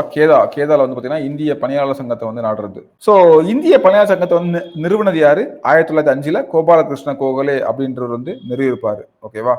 ஸோ என்ன பாத்தீங்கன்னா அந்த பின்தங்கிய நிலையில, அதாவது ஊரக மற்றும் பழங்குடியினர் இதுல, ஓகேவா? ஸோ பின்தங்கிய ஊரக மற்றும் பழங்குடியுடைய மக்களுடைய மேம்பாட்டுக்காக தன்னை அர்ப்பணிச்சுக்கிட்டு நாட்டினுடைய இது வந்து பாத்தீங்கன்னா ஒரு மத சார்பற்ற அமைப்பா வந்து சொல்றாங்க. முதல் மத சார்பற்ற அமைப்பு அப்படின்ற மாதிரியே இந்த இந்திய பணியாளர் சங்கத்தை வந்து சொல்றாங்க. ஓகேங்களா? ஸோ நிவாரண பணியா இருக்கட்டும், கல்வி அறிவு ஊட்டுறதா இருக்கட்டும், வேற சமூக கடமைகள் எல்லாத்துலயும் வந்து பாத்தீங்கன்னா தங்களை ஈடுபடுத்தி கொள்றதுக்கு இது வந்து வாய்ப்பா இருக்குது. ஸோ உறுப்பினர் இது வந்து பாத்தீங்கன்னா ரொம்ப ஒரு முக்கியமானது. இங்க இருந்து ஒரு பயிற்சி பற்றை மாதிரி இருக்கும். ஓகேவா? இங்க வந்து ஒரு 5 ஆண்டு காலத்துக்கு பயிற்சி பெற வேண்டிய உறுப்பினர்கள் வந்து ஒரு குறைவான சம்பளத்துக்கு பணியாற்றுறதுக்கும் ஒப்புக்கொள்ளணும். அந்த மாதிரி ஒரு பயிற்சி பற்றை மாதிரி. ஓகேவா? ஸோ இந்த அமைப்புக்கு வந்து தலைமையகம் வந்து மகாராஷ்டிராவிலையும், பூனாவிலையும், மதராஸ்லையும், அலகாபாத், நாக்பூர் இங்கெல்லாம் வந்து முக்கியமான கிளைகள் வந்து இருந்து செயல்பட்டு இருந்துச்சு. ஸோ இதான் வந்து இந்த இந்திய பணியாளர் சங்கம் அப்படின்ற ஒரு விஷயம் கூட. ஸோ காந்திக்கு ஒரு விருது வந்து கொடுத்துருப்பாங்க, ஹெய்சர் இ ஹிந்த். பின்னாடி பார்ப்போம் எதுக்காக கொடுத்துருப்பாங்கன்னு சொல்றேன். அந்த தென்னாப்பிரிக்கால மனிதாபிமான பணிகளுக்காக காந்தி சிறப்பாக செயல்பட்டு இருப்பாரு, அதுக்காக கெய்சர் இ ஹிந்த் அப்படின்ற ஒரு இது கொடுத்துருப்பாங்க. ஓகேவா? ஸோ பின்னாடி வரோம், அப்போ நம்ம பார்த்துக்கலாம். ஸோ அடுத்து வந்து பார்த்தீங்கன்னா மாண்டேகு செம்ஸ்போர்ட் அறிக்கை. ஓகே, ஸோ இது என்ன அப்படின்றது ரொம்ப முக்கியமான ஒன்று கூட. இதை நம்ம வந்து கொஞ்சம் கிளியராக பார்த்துடலாம். ஸோ மாண்டேகு செம்ஸ்போர்ட் சீர்திருத்தங்கள் எப்படி வந்து 1909 ஒரு விஷயம் வந்து நடந்துச்சோ அதே மாதிரி 1919 இது ஒரு முக்கியமானது. ஸோ 1909 வந்து பார்த்தீங்கன்னா நமக்கு வந்து மிண்டோ மார்லி ரிஃபார்ம் ஒன்று நடந்திருக்கும் இல்லைங்களா? மிண்டோ மார்லி ரிஃபார்ம் ஒன்று நடந்திருக்கும். ஸோ அதே மாதிரி வந்து பார்த்தீங்கன்னா நமக்கு வந்து இது மாண்டேகு செம்ஸ்போர்ட் ரிஃபார்மும் நமக்கு வந்து முக்கியமான ஒன்று. ஓகேவா? மிண்டோ மார்ல முக்கியமான விஷயங்கள் ஞாபகம் இருக்கு இல்லையா? என்னெல்லாம் ஜஸ்ட் ரிவைஸ் பண்ணி பாருங்க, அப்பதான் நம்ம வந்து படிக்க முடியும். இவங்களுக்கு வகுப்புவாத பிரதிநிதித்துவம் கொடுத்தது, சட்டம் இந்த கவுன்சில்ல வந்து மத்திய சட்டமன்ற கவுன்சில்ல உறுப்பினர்கள் எண்ணிக்கை 16ல இருந்து 60 அதிகரிச்சது. நிர்வாகத்தில் வந்து பார்த்தீங்கன்னா ஒரு இந்தியரை, சச்சிதானந்த சின்ஹா அப்படின்ற ஒரு இந்தியர் வந்து பார்த்தீங்கன்னா சேர்த்துக்கிட்டது. ஓகேவா? ஸோ இதெல்லாம் வந்து முக்கியமான சீர்திருத்தங்களா பார்க்கப்படுச்சு. இன்னொன்று பட்ஜெட் போன்ற முக்கியமான விவாதங்கள்ல துணை கேள்விகள் எழுப்புறதுக்கான ஒரு இது கொடுத்தது. ஸோ இதெல்லாம் வந்து பார்த்தீங்கன்னா முக்கியமாக பார்க்கப்பட்டது. ஸோ ஞாபகம் வச்சுக்கோங்க. ஓகே, ஸோ இங்க இந்தியாவுக்கான பிரிட்டிஷ் வெளியுறவுத்துறை அமைச்சர் வந்து அவர் பேர் தான் எட்வின் மாண்டேகு அப்படின்னு. இந்தியாவுக்கான பிரிட்டிஷ் வெளியுறவுத்துறை அமைச்சர் எட்வின் மாண்டேகு அப்படின்றது. ஓகேவா? அரச பிரதிநிதி செம்ஸ்போர்ட். ஓகே, நமக்கு இங்க வைஸ்ராய், இந்த வித்தியாசம் புரியுதுல உங்களுக்கு? நமக்கு வந்து பாத்தீங்கன்னா மாண்டேகு வந்து பாத்தீங்கன்னா எட்வின் மாண்டேகு வந்து இங்க வைஸ்ராய். ஓகேவா? இந்தியாவுக்கான இது மாண்டேகுன்றது பாத்தீங்கன்னா அவரு தான் வந்து பாத்தீங்கன்னா நமக்கு வந்து செக்ரட்டரி ஆஃப் ஸ்டேட். செம்ஸ்போர்ட் தான் நமக்கு வந்து பாத்தீங்கன்னா இங்க நமக்கு வந்து என்னவா இருப்பாருன்னா வைஸ்ராயா இருப்பாரு. ஓகேவா? ஆக்சுவலா இந்த இதுல வந்து ஒரு சின்ன விஷயம் மட்டும் கவனிக்கணும். மிண்டோ மார்லில் வந்து பாத்தீங்கன்னா அது மாறி வரும். ஓகேவா? இது ஞாபகம் வச்சுக்கோங்க, எழுதிக்கிறேன். ஓகேவா? இது வந்து பின்னாடி நீங்க பார்க்கும்போது நல்லா இருக்கும். ஸோ மிண்டோவும் செம்ஸ்போர்டும், ஸோ இவங்க ரெண்டுமே வந்து பாத்தீங்கன்னா வைஸ்ராய். வைஸ்ராய் எங்க இருப்பாங்க? இந்தியாவில் இருப்பாங்க இல்லையா? அதே மாதிரி வந்து பாத்தீங்கன்னா மிண்டோ மார்லி, அதே மாதிரி மாண்டேகு செம்ஸ்போர்டு, இது மாறி வரும். ஓகேவா? ஸோ மார்லி மிண்டோன்னு ஞாபகம் உங்களுக்கு ஈஸியாக இருக்கும். மாண்டேகு வந்து இவங்க ரெண்டு பேரும் யாருன்னா செக்ரட்டரி ஆஃப் ஸ்டேட். ஓகேவா? ஸோ இதை வந்து ஞாபகம் வச்சுக்கோங்க, குழப்பிக்காதுங்க. ஓகேவா?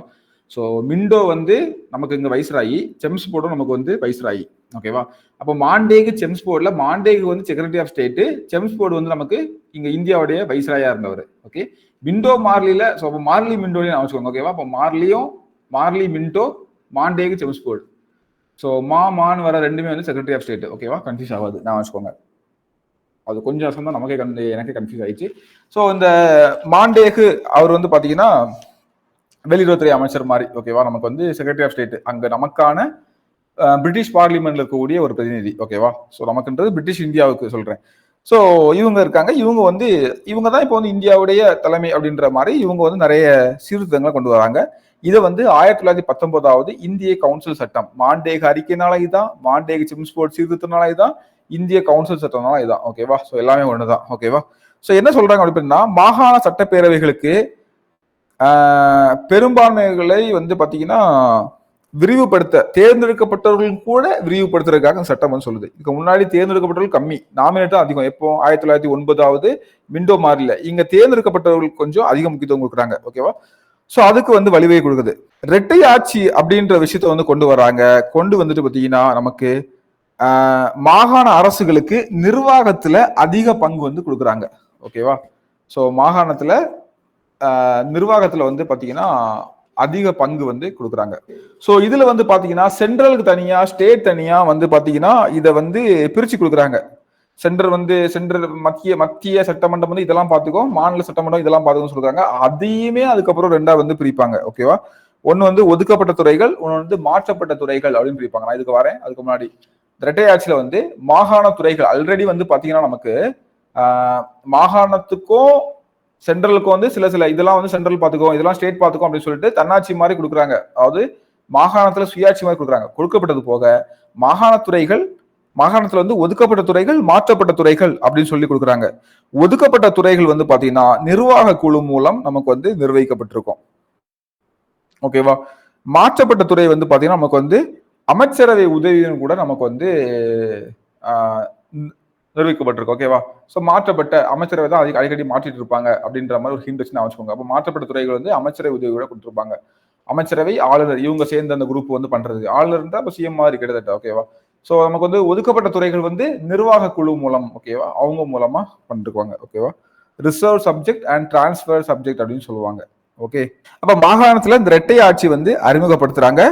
நிர்வாகத்துல ஒதுக்கப்பட்ட பிரிவுகள், பதிவு செய்யப்பட்ட பிரிவுகள், இல்லைன்னா வந்து மாற்றப்பட்ட துறைகள் அப்படின்னு சொல்லிட்டு பிரிச்சு நிர்வகிக்கும் அதிகாரம் வந்து மாற்றுறாங்க. இல்ல சட்டம் ஒழுங்கு, நிதி, நில வருவாய், நீர்ப்பாசனம் இதெல்லாம் வந்து பாத்தீங்கன்னா ஒதுக்கப்பட்ட இதுல வந்துடும். ஓகேவா? அதே மாதிரி வந்து பாத்தீங்கன்னா இதை நிர்வகிக்க வந்து கவர்னருக்கு தான் முழு அதிகாரம் வந்து கொடுத்துருப்பாங்க. ஓகே, மாற்றப்பட்ட வகையாக அதுல வந்து பாத்தீங்கன்னா முக்கியமா கல்வி, சுகாதாரம், தொழிற்சாலை, விவசாயம் இந்த மாதிரி முக்கியமானதெல்லாம் மாற்றப்பட்ட துறைகள் இருந்திருக்கும். இதெல்லாம் வந்து பாத்தீங்கன்னா அமைச்சரவையால வந்து நிர்வகிக்கப்பட்டிருக்கும். ஓகேவா? சோ இப்ப இருக்கிற மாதிரிதான் அமைச்சர்கள் வந்து சட்டமன்றத்திற்கு வந்து கடமைப்பட்டவர்கள். சட்டமன்றத்துல நம்பிக்கை இழந்து அவங்க வந்து பதவி நீக்கம் செய்யப்படணும். ஓகேவா? ஒதுக்கப்பட்ட வகையறாக இருக்கிறத வந்து இப்போ வந்து கரெக்டா வந்து செயல்படலை அப்படின்ற பட்சத்துல கவர்னர் வந்து ஒதுக்கப்பட்ட துறைகள் இருக்கிறத கையில் எடுத்துப்பாரு. அந்த மாதிரியான ஒரு சுச்சுவேஷன்ல இருந்துச்சு. ஓகேங்களா? ஸோ இதான் வந்து பாத்தீங்கன்னா இரட்டை ஆட்சி அப்படின்றத வந்து 1919 அப்படின்றப்ப மாண்டேக செம்ஸ்போர்ட் 1919 2 இருக்கா இரட்டை ஆட்சி அப்படின்னு சொல்லிட்டு ஞாபகம் வச்சுக்கோங்க. ஓகேவா? மாகாண துறைகள்ல இரட்டை ஆட்சி. கொஸ்டின் ரொம்ப கிளியர் இருக்கணும். ஓகேவா? இரட்டை ஆட்சி எங்க? மாகாண துறைகள்ல இரட்டை ஆட்சி. மாகாண துறைகளை ரெண்டாவது பேசினாங்க, ஒதுக்கப்பட்ட, மாற்றப்பட்ட அப்படின்னு சொல்லிட்டு. ஸோ இப்போ இங்க வாங்க. அப்ப இரட்டையாட்சியின் கீழ் மாகாண அரசுகளுக்கு நிர்வாகத்துல அதிக பங்கு வந்து வழங்கப்பட்டுச்சு. ஓகே, அதுக்கப்புறம் சட்டமன்றம் வந்து எப்படி பாருங்க, இங்க மத்தியில 2 அவை. சட்டமன்றத்துல என்னெல்லாம் கொண்டு வராங்க, மத்தியில மேலவை, கீழவைன்னு சொல்லிட்டு 2 அவை கொண்டு வராங்க. இது ஒண்ணு. நேரடி தேர்தல் அறிமுகம். ஓகேவா? நேரடி தேர்தல் அறிமுகம். அந்த தேர்தல் வந்து யார் தான் ஓட்டு போட முடியும்? சொத்து வச்சிருக்கவங்க, வரி கட்டுறவங்க, கல்வி வச்சிருக்கவங்க, இவங்க தான் வந்து பண்ண முடியும். ஸோ இது வந்து பாத்தீங்கன்னா இந்த சட்டமன்றத்துல சட்டமன்ற தேர்தலுக்கு வந்து போட்டி போடுறவங்களுக்கானது. ஓகேவா? ஒண்ணு வந்து சட்டமன்றத்துல என்ன செஞ்சு கொடுக்குறாங்கன்னா மத்தியில 2 அவை. இப்ப நமக்கு வந்து லோக்சபா, ராஜ்யசபா இருக்குல்ல, அதே மாதிரி மேலவை, கீழவை கொண்டு வராங்க. அதே மாதிரி நேரடி தேர்தல் அப்படின்ற ஒரு இதை வந்து இன்க்ரீஸ் பண்றாங்க. நம்ம பார்த்தோம் ஆல்ரெடி சீட்டையும் இன்க்ரீஸ் பண்ணிருப்பாங்க, நேரடி தேர்தலுக்கும் அதிக முக்கியத்துவம் கொடுத்துருப்பாங்க. ஓகேவா? தேர்ந்தெடுக்கப்பட்ட உறுப்பினர்களுடைய எண்ணிக்கை வந்து அதிகம் வந்திருக்கும். அப்போ வந்து பாத்தீங்கன்னா சொத்து, வரி, கல்வி அடிப்படையில் வந்து பண்றாங்க. அடுத்து வந்து பாத்தீங்கன்னா தனி தொகுதிகளை வந்து இன்க்ரீஸ் பண்றாங்க. ஆல்ரெடி வந்து பாத்தீங்கன்னா நமக்கு வந்து முஸ்லீம் மட்டும் கொடுத்தது, இப்போ சீக்கியர்களுக்கு, ஆங்கிலோ இந்தியருக்கு, கிறிஸ்தவர்களுக்கு, ஐரோப்பியர்களுக்கு, ஸோ எல்லாத்துக்கும் வந்து தனி தொகுதியில இன்க்ரீஸ் பண்றாங்க. புரியுதுங்களா? ஸோ இது எல்லாமே வந்து பாத்தீங்கன்னா அந்த சட்டமன்றம் சம்பந்தமான, அதாவது மத்திய சட்டமன்றம். ஸோ ஓகே, இது ரெண்டுக்குமே பொருந்தும், மத்திய மாநில. ஓகேவா? ஸோ அந்த சட்டமன்றங்கள்ல இவ்வளவு சீர்திருத்தங்களை வந்து கொண்டு வராங்க. ஓகே, இப்போ முக்கியமா 1919 உங்களுக்கு வந்து ஃபர்ஸ்ட் பாயிண்ட் என்ன ஞாபகம் வரணும், அது மாண்டேக செம்ஸ்போர்டு இரட்டை ஆட்சி அப்படின்ற ஒரு விஷயம் வந்து ஞாபகம் வரணும். ஸோ அப்போ வந்து சென்ட்ரல் ஸ்டேட் மேல இருந்த கண்ட்ரோல் கொஞ்சம் குறையுது. ஸ்டேட் வந்து அதாவது மாகாணங்கள், ஸ்டேட்னு சொல்றது மாகாணங்களை சொல்றது. ஓகேவா? ப்ராவின்சன்ஸ் அதை சொல்றது. ஓகேவா? ஓகே, ஸோ அது வந்து பாத்தீங்கன்னா ப்ரொவிஷனல் லெஜிஸ்லேச்சர்ல வந்து அதாவது சென்ட்ரலுக்கு வந்து கொஞ்சம் இது ஒதுக்கிட்டாங்க, ஸ்டேட்டுக்கு ஒதுக்கிட்டாங்க. அதுலயும் வந்து பாத்தீங்கன்னா நமக்கு ஸ்டேட்ல ஒதுக்கப்பட்ட துறைகள், மாற்றப்பட்ட துறைகள்னு சொல்லி 2ஆ பிரிச்சுட்டாங்க. ஓகேவா? ஸோ அந்த மாதிரி போயிட்டு இருக்குது. அதே மாதிரி டைரக்ட் எலெக்ஷன் கொண்டு வராங்க, நேரடி தேர்தல். அதே மாதிரி பைகாமரலிசம், மத்தியில வந்து 2 அவை கொண்டு வராங்க. ஓகே, ஸோ மத்தியில மட்டும் தான் 2 அவை கிடையாது. ஸோ அது ஒரு தனி தொகுதிகள் கொண்டு வர்றாங்க. ஓகேவா? ஆமா, தனி தொகுதிகள் வந்து அதாவது செப்பரேட் எலக்டரேட்டை எக்ஸ்டெண்ட் பண்றாங்க. யாருக்கெல்லாம்? சீக்ஸ்க்கு, இந்தியன் கிறிஸ்டியனுக்கு, ஆங்கிலோ இந்தியனுக்கு, அதுக்கப்புறம் வந்து பாத்தீங்கன்னா கிறிஸ்தவர் அப்படின்றது வெறுமனே போட்டிருக்கிறது வந்து இந்திய கிறிஸ்தவர்கள், ஆங்கிலோ இந்தியர்கள், அதுக்கப்புறம் வந்து பாத்தீங்கன்னா கடைசியா ஐரோப்பியர்கள். ஓகேவா? இவங்களுக்குலாம் தனி தொகுதிகள் அப்படின்ற மாதிரி கான்செப்ட் வந்து இன்க்ரீஸ் பண்றாங்க. அதுக்கப்புறமா வந்து பாத்தீங்கன்னா வேற என்ன, தேர்தல், நேரடி தேர்தல் அறிமுகம் பண்றாங்க. கூடவே யாரெல்லாம் ஓட்டு போடணும் அப்படின்றது, சொத்து வச்சிருக்கவங்க, லிமிட் நம்பரா தான், ஏன்னா சொத்து வச்சிருக்கவங்க அடிப்படையில, வரி கட்டுறது, கல்வி அடிப்படையில. நான் வந்து பாலிட்டி கிளாஸ்ல ரொம்ப டிஸ்கஸ் பண்ணேன். ஓகேவா? அந்த விஷயத்த, இந்த யூனிவர்சல் அடல்ட் பிரான்சைஸ் அப்படின்னா என்னது அப்படின்ற விஷயத்த டிஸ்கஸ் பண்ணும்போது இதெல்லாம் நம்ம வந்து பேசியிருப்போம். ஓகேவா? ஸோ இதெல்லாம் பார்த்தீங்கன்னா இதுல வந்து முக்கியமான ஒரு விஷயம். ஸோ ஒரே இதுல வந்து எல்லாத்தையும் கொண்டு வந்துட்டு அதுக்கப்புறம் வந்து பாத்தீங்கன்னா 70% உறுப்பினர்கள் தேர்ந்தெடுக்கப்பட்ட உறுப்பினர்களா இருந்தாங்க. அதுக்கப்புறம் வந்து பாத்தீங்கன்னா பெண்களுக்கும் வாக்களிமை உரிமை வந்து பாத்தீங்கன்னா இது ஒரு சின்ன டவுட்டா இருக்குது. இதை மட்டும் நான் வந்து பார்த்து சொல்றேன். ஓகேவா? ஸோ சில இடங்கள் ஓகே ஓகே ஓகே. பெண்களுக்கு வாக்களிக்க உரிமை இருந்துச்சு. எல்லா பெண்களுக்கும் கிடையாது. பெண்கள்ல வந்து பாத்தீங்கன்னா கல்வி அறிவு பெற்றவங்க, சொத்து வச்சிருக்கவங்க, அதே மாதிரி பாத்தீங்கன்னா இந்த கல்வி பெற்றவங்க, சொத்து வரி கட்டுறவங்க. ஸோ இந்த அடிப்படையில பெண்களுக்கும் வந்து வாக்களிக்கக்கூடிய இது கொடுத்துச்சு. ஸோ வாக்களிக்கு ஃபர்ஸ்ட் பேசிக் வந்து அது ஆனா இருந்தாலும் பெண்ணாலும் சரி அந்த 3 பேசிக்குள்ள வரணும் அப்படின்ற மாதிரி. ஸோ ஆளுநருக்கு வீட்டோ பவர் கொடுத்துருந்தாங்க. ஸோ வெட்டு அதிகாரம். ஓகேவா? ஸோ நம்ம வந்து பார்த்தோம் இல்லையா என்ன வீட்டோ பவர்லான்னு சொல்லிட்டு. ஸோ இந்த வீட்டோ பவர் வந்து அவங்களுக்கு வந்து கொடுத்துருந்தாங்க. ஓகேவா? ஸோ அதே மாதிரி பார்த்தீங்கன்னா பட்ஜெட்டை நிராகரிக்கிற அதிகாரம் வந்து சட்டமன்றத்துக்கு கொடுத்துருந்தாங்க. ஆனா அதை மறுக்கிற அதிகாரம் வந்து பார்த்தீங்கன்னா ஆளுநருக்கு மட்டும் தான் கொடுத்துருந்தாங்க. ஓகேவா? ஸோ மறுக்கிற அதிகாரம் வந்து ஆளுநருக்கு மட்டும்தான் வந்து கொடுத்துருந்தாங்க. ஓகே. ஸோ இதெல்லாம் வந்து பார்த்துக்கோங்க. மீதி எல்லாம் நம்ம வந்து டிஸ்கஸ் பண்ணிட்டோம். ஓகேவா? ஸோ கிட்டத்தட்ட ஒரு பெரிய பாயிண்ட்டை வந்து ஒரு 2 இது மூலமாக நான் உங்களுக்கு சொல்லிட்டேன். ஓகே. ஸோ ஒன்ஸ் இதை மட்டும் ரிவைஸ் பண்ணிக்கலாமா? அப்போ இரட்டையாட்சியின் கீழே வந்து மாகாண அரசுகளுக்கு நிர்வாகத்திலையும் அதிக பங்கு கொடுத்தாங்க. மாகாண அரசுகளுக்கு. ஓகே. மாகாணன்றது ஸ்டேட்லையும் அதிக பங்கு கொடுத்தாங்க. ஸோ அதுக்கப்புறம் வந்து என்ன பண்றாங்க பாருங்க. சட்டமன்றத்தில் வந்து பார்த்தீங்கன்னா நமக்கு மத்தியில் 2 அவை, மேலவை கீழவை. ஓகேவா? ஸோ அதை நேரடி தேர்தல் வந்து அறிமுகம் பண்றாங்க. ஒன்று வந்து நேரடி தேர்தல் அறிமுகம் பண்றது. அது நேரடி தேர்தலுக்கு வந்து யாரெல்லாம் ஓட்டு போடலாம்னா ஆண் பெண் யாரும் ஓட்டு போடலாம். ஆனா சொத்து, வரி, கல்வி, சொத்து வச்சிருக்கவங்க, குறிப்பிட்ட அளவு வரி கட்டுறவங்க, கல்வி இந்த அடிப்படையெல்லாம் வந்து பண்றாங்க. ஓகேவா? அதுக்கப்புறம் தனி தொகுதிகளை வந்து எக்ஸ்டெண்ட் பண்றாங்க. முன்னாடி முஸ்லீம் இருந்தது சீக்கியர்களுக்கு, ஆங்கிலோ இந்தியர்களுக்கு, இந்திய கிறிஸ்தவர்களுக்கு, அப்புறம் ஐரோப்பியர்களுக்கு அப்படின்னு சொல்லிட்டு எக்ஸ்டெண்ட் ஆகுது. ஓகேவா? ஸோ இதெல்லாம் வருது. 70% உறுப்பினர்கள் தேர்ந்தெடுக்கப்பட்ட உறுப்பினர்களா இருக்கிறாங்க. பெண்களுக்கு வாக்குரிமை உரிமை, ஆளுநருக்கு வெட்டதிகாரம் வருது. இந்த மாகாண துறைகள் வந்து பாத்தீங்கன்னா ஒதுக்கப்பட்ட துறைகள், மாற்றப்பட்ட துறைகள் இருந்து ஒதுக்கப்பட்ட துறைகள் நிர்வாக குழு மூலம் நிர்வகிக்கப்படுது. மாற்றப்பட்ட துறைகள் வந்து ஆளுநரால் அமைச்சரவை உதவி கூட அமைச்சருடைய உதவியோட பண்ணப்படுது. ஓகேவா? ஸோ இதான் வந்து பாத்தீங்கன்னா இதுல சொல்லப்பட்டது. இந்த 19 வந்து சொல்லப்பட்ட முக்கியமான விஷயங்கள். ஓகேவா? நான் வச்சுக்கோங்க. ஸோ இதுல வந்து பாத்தீங்கன்னா இதுலயும் சில குறைகள் இருக்குது. ஓகேவா? நான் இப்போ சில விஷயம் இங்க வந்து பாத்தீங்கன்னா இன்னும் கவர்னர் ஜெனரல் வைஸ்ராய் தான் முதன்மை நிர்வாகியா இருக்காரு. ஓகேவா? மாநில மத்திய விஷயங்கள் எல்லாமே அவர் தான் பாத்துக்கிறாரு. இந்த கவர்னர் ஜெனரல் நிர்வாக கவுன்சில்ல 3 பேர் இந்தியர்களா இருக்காங்க. 1 இருந்தது 3 பேரா வந்து மாறுது. இந்த மாதிரியான விஷயங்கள்லாம் வந்து வருது. ஓகேவா? ஸோ கவர்னர் ஜெனரலுக்கு நிறைய பவர், நிதி அளவை வந்து குறைக்க முடியும், மத்திய சட்டமன்றத்தில் நிறைவேற்றப்பட்ட மசோதாக்களை செல்லுபடியாக்க முடியும். இந்த மாதிரிலாம் நிறைய வந்து இருக்குது. ஓகேவா? ஸோ இப்போ இங்க வந்து பாத்தீங்கன்னா இதோட குறைபாடுகள் என்னன்னு பாத்தீங்கன்னா வாக்களிப்போட எண்ணிக்கை வந்து அதிகப்படுத்தப்படல. முன்னாடி என்ன இருந்துச்சோ அதே மாதிரிதான் இருந்துச்சு. ஆனா அதிக பேர ஒரு பிளஸ் பாயிண்ட் நிறைய பேரை வந்து அதாவது நிறைய பேருடைய சீட்ஸோட எண்ணிக்கை வந்து கூட்டிருக்குது. ஆனா வாக்களிப்போட எண்ணிக்கை வந்து அதிகரிக்கப்படல. முன்னாடி மாதிரி தான் இருந்துச்சு. ஓகே. கவர்னர் ஜெனரல் தான் ஹெட், வைஸ்ராய் தான் ஹெட். அவரால் வந்து அவரை வந்து மத்திய சட்டமன்றம் வந்து கட்டுப்படுத்த முடியாது அப்படின்ற மாதிரி இருந்துச்சு.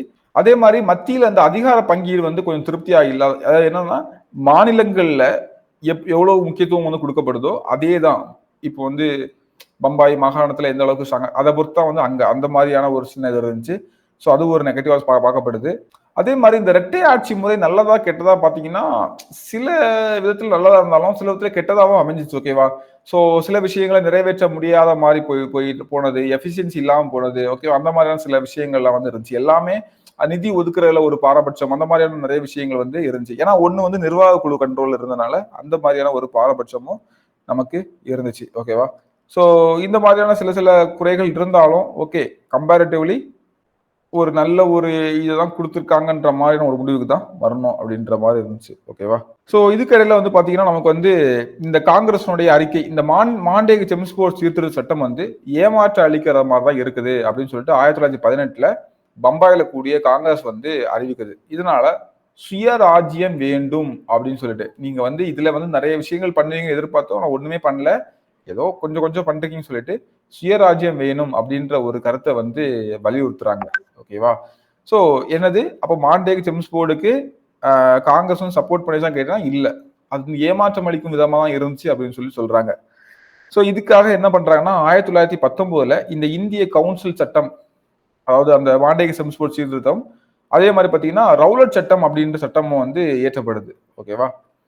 ஸோ ரவுலட் சட்டம் வந்து இதே சேம் டைம் 1919 வந்து சிட்னி ரவுலட் அப்படின்றவரால கொண்டு வரப்படுது. என்ன கொண்டு வராங்க அப்படின்னு பாத்தீங்கன்னா இந்த சட்டம் வந்து விசாரணையின்றி ஒருவரை சிறையில் அடைக்கிறதுக்கான வகைப்படுது. ஓகேவா? ஒரு தப்பு பண்றாருன்னு தெரிஞ்சாலே பிடிச்சி ஜெயில போட்டுருக்கலாம். தப்பு பண்றாருன்னு கேள்விப்பட்டாலே இப்படி ஜெயில போட்டுருலாம். அவரை விசாரிக்கணும், உண்மையிலே பண்ணாரா இல்லையா, ஏன் பண்ண, எதுவுமே கேட்காம ஜெயில போட்டுடலாம் அப்படின்ற மாதிரியான ஒரு இது. அதே மாதிரி பாத்தீங்கன்னா ஹேபியஸ் கார்பஸ் மூலமா அவங்கள வந்து வெளியே கொண்டு வர நினைச்சாலும் கொண்டு வர முடியாது அப்படின்னு சொல்லிட்டு. ஸோ இந்த சட்டத்தை வந்து கருப்பு சட்டம் அப்படின்னு சொல்லிட்டு காந்தியடிகள் சொல்றாரு. ஓகேவா? ஸோ பாத்தீங்களா, இதை வந்து மத்திய சட்டப்பேரவையில் ஒவ்வொரு உறுப்பினரும் எதிர்க்கிறாங்க. எவ்வளவு கொடுமையானது. ஓகேவா? ஸோ அந்த டைம்ல வந்து நிறைய போராட்டங்கள் நடக்குது, ஏதோ விஷயங்கள் நடக்குது. இது ஒரு தப்பு பண்ணாரு அப்படின்னு ஃபீல் ஆச்சுனாலே பிடிச்சி ஜெயில போட்டுடலாம், எந்த ஒரு விசாரணையும் கைது விசாரணையின்றி கைது செய்யறதுக்கான சட்டம் அதாவது ரவுலட் சட்டமா வந்து இருந்துச்சு. ஸோ காந்தியடிகள் வந்து கருப்பு சட்டம் அப்படின்னு சொல்லிட்டு இதை வந்து அழைக்கிறாரு. ரொம்ப முக்கியமானது. நாடு தழுவிய அளவுல வந்து சத்தியாகிரக போராட்டத்துக்கு ஏப்ரல் 6ஆம் தேதி வாங்க அப்படின்னு சொல்லிட்டு காந்தியடிகள் எல்லாத்தையும் கூறுறாரு. ஸோ அப்போ ஒவ்வொரு பாயிண்டும் முக்கியம். சிட்னி ரவுலட், மத்திய சட்டப்பேரவையில் ஒவ்வொரு உறுப்பினரும் இதை எதுக்குறாங்க. இதான் முக்கியம். விசாரணையின்றி சிறையில் அடைக்கிறதுக்கு காந்தியடிகள் இதை கருப்பு சட்டம் சொல்றாரு. ஏப்ரல் 6, 1919 வந்து நாடு தழுவிய சத்தியாகிரக போராட்டத்துக்கு அழைப்பு கொடுக்கிறாரு. ஸோ காந்தியடிகள் நிறுவிய இந்த சத்தியாகிரக சபை வந்து பாத்தீங்கன்னா சட்டத்தை மீறுவது அப்படின்றது முதலா ஒரு உறுதி ஏற்கிறாங்க. இந்த கிலாஃபத் இயக்கமும் இவங்களோட வந்து ஜாயின் பண்ணிக்கிறாங்க. ஓகேவா? கிலாஃபத் இயக்கத்தை பார்த்து பார்ப்போம். கிலாஃபத் இயக்கமும் வந்து இவங்க கூட வந்து ஜாயின் பண்ணிக்கிறாங்க. ரவுலட் சட்டத்துக்கு எதிராக வந்து நிறைய போராட்டங்கள் நடக்குது. குறிப்பா பஞ்சாப், அமிர்தசரஸ், லாகூர் இந்த பகுதிகளில் வந்து தீவிரமா போராட்டம் நடக்குது. எங்க மேல. ஸோ குறிப்பா வந்து பாத்தீங்கன்னா பஞ்சாப், அமிர்தசரஸ், லாகூருக்கெல்லாம் வந்து அதிகமா போராட்டம் நடக்குது. காந்தியடிகள் கைது செய்யப்படுறாரு. பஞ்சாப் அந்த தீவிர போராட்டம் நடக்கிற பஞ்சாப் பகுதிகளை நுழைய விடாமல் தடுக்கப்படுறாரு. ஸோ இதுல வந்து பாத்தீங்கன்னா ஏப்ரல் 9ஆம் தேதி சைஃபுதீன் கிச்லு, டாக்டர் சத்யபால் இந்த 2 பேரையும் வந்து இங்க பார்ப்போம். நான் அதெல்லாம் அங்க மென்ஷன் பண்ணிக்க மாட்டேன். சைஃபுதீன் கிச்லு, டாக்டர் சத்யபால் இவங்க 2 பேரும் பார்த்தீங்கன்னா கைது பண்ணிருவாங்க. ஓகேவா? அமிர்தசரஸ்ல வந்து இந்த போராட்டத்துக்கு தலைமை ஏத்தாங்க அப்படின்னு சொல்லிட்டு கைது பண்ணிருவாங்க. எந்த ஏரியால? அமிர்தசரஸ். ஓகே, கைது பண்ணிருவாங்க. ஸோ இதை எடுத்து நிறைய போராட்டங்கள்லாம் நடக்குது. ஐரோப்பியில் கொல்லப்படுறாங்க, காந்தி கைது செய்யப்படுறாரு. இந்த மாதிரி ஏட்டு தீவிரமா நடக்குது. ஓகேவா? இந்த ரவுலட் சத்தியாகிரகத்தோடைய ஒரு பகுதியா வந்து பாத்தீங்கன்னா நமக்கு வந்து 1919 மார்ச் 18 மெரினால ஒரு கூட்டம் போடுறாங்க. அதுல காந்தியடிகள் உரையாற்றார். ரொம்ப முக்கியமானது. ஓகேவா? 19, 18 நான் வச்சுக்கோங்க. மார்ச் 18. ஸோ காந்தியடிகள் வந்து உரையாற்றாரு. ஏப்ரல் 6 வந்து இந்த கருப்பு சட்டத்தை நிறைவேற்றக்கூடிய நோக்கத்துல கடையெடுப்புகள், வேலைநிறுத்த போராட்டங்கள் எல்லாமே வந்து நடக்குது.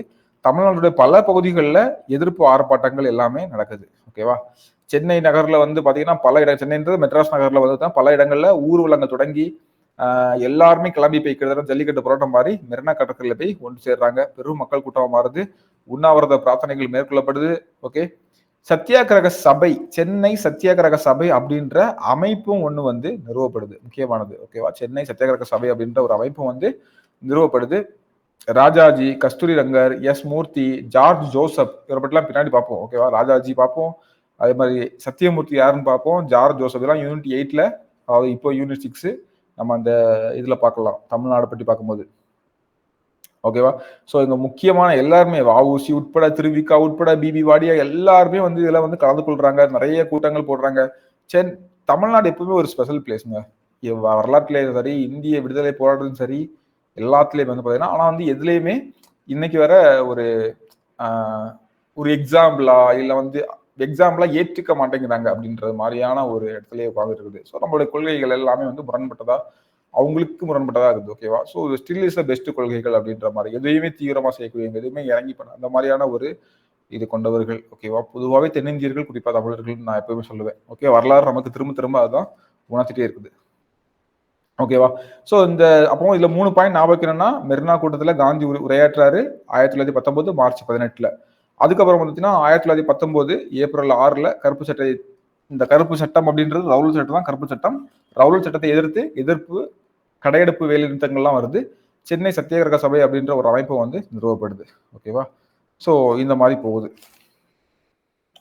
இதுக்கப்புறம் வந்து பாத்தீங்கன்னா ஒரு மோசமான சம்பவம், ஜாலியன் வாலாபாக் படுகொலை அப்படின்ற ஒரு மோசமான சம்பவம் வந்து நமக்கு நடக்குது. ஓகேவா? ஸோ இந்த ஜாலியன் வாலாபாக் படுகொலை ஆகட்டும், அதுக்கப்புறம் அது தொடர்ந்து கிலாபத் இயக்கம், அது தொடர்ந்து காந்தி வந்து என்ன பண்றாரு, ஒத்துழையாமை ஒன்று ஆரம்பிக்கிறது, அதுக்கப்புறம் சௌரி சௌரா சம்பவம், அப்படி நம்ம வந்து நெக்ஸ்ட் எல்லாம் நம்ம நெக்ஸ்ட் கிளாஸ்ல பார்க்கலாம். ஓகேவா? ஸோ இப்போ இதுவரை இருக்கட்டும். இந்த ஜாலியன் வாலாபாக் படுகொலை அப்படியே வந்து இதோட கண்டினியூஷன். அப்போ இது ஒரு சின்ன ரிவைஸ் மாதிரி இந்த ரவுலட் சட்டத்தை போயிட்டு அப்படி நம்ம வந்து பார்க்கலாம். ஓகேவா? ஸோ இதுவரை நம்ம வந்து சில முக்கியமான விஷயங்கள் பார்த்துருக்கோம்.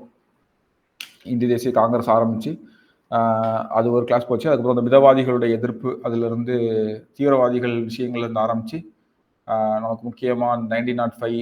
ஸோ ஒவ்வொரு இயருமே முக்கியமானது. ஓகேவா? 1905 நடந்த விஷயமாகட்டும், 1906 இந்திய தேசிய லீக்காக இருக்கட்டும், அதுக்கப்புறம் நான் என்ன என்ன சொல்கிறது, நெக்ஸ்ட் நமக்கு முக்கியமான விஷயம் பார்த்தீங்கன்னா, அடுத்து நமக்கு வந்து முக்கியமான ஒரு விஷயம்னா இடையில 1909 வந்து நமக்கு மிண்டோ மார்லி, மார்லி மிண்டோன்னு வச்சுக்கோங்க, கன்ஃபியூஸ் பண்ணிக்காதீங்க. ஓகேவா? ஸோ அதுக்கப்புறம் நமக்கு வந்து முக்கியமானது 1911 நடந்த விஷயம். அப்புறம் 1916 நடந்த லக்னோ பேக்ட், தன்னாட்சி இயக்கம். அப்புறம் வந்து பார்த்தீங்கன்னா 19 நடந்த மாண்டேக் ஜெம்ஸ்போர்டு. அப்புறம் அது தொடர்ந்து 19லயே ரவுலட்டு, நம்ம ஜாலியன் வாலாபாக் படுகொலை எல்லாம் பார்க்க போகிறோம். 20 வந்து கிலாஃபத் எப்படி வந்து ஏமாஜாயி வராங்கன்ற ஒரு விஷயமும், ஒத்துழையாமை இயக்கம் வந்து காந்தி ஆரம்பிக்கிறாரு. 2 பேரும் சேர்ந்து பண்ணுறது. அவருடைய ஒரு பகுதியாக போயிட்டு இருக்கும்போது சௌரி சௌரான்னு ஒரு இடத்துல வந்து ஒரு சம்பவம் நடக்கும். காந்தி ஒத்துழையாமை இயக்கத்தை வாபஸ் வாங்கிறாரு. அதுக்கப்புறம் ஸ்வராஜ் பார்ட்டி வந்து ஆரம்பிக்கும். ஸோ அந்த கதைகள் இப்படியே போயிட்டு இருக்கும். நம்ம தொடர்ந்து நெக்ஸ்ட் கிளாஸில் பார்ப்போம். உங்களுடைய வேலை ஃபேக்டெல்லாம் தெளிவாக படிக்கிறது, கதையை வந்து மைண்டில் வைக்கிறது. ஓகேவா? So thank you. மீதி நம்ம வந்து நெக்ஸ்ட் கிளாஸில் பார்க்கலாம்.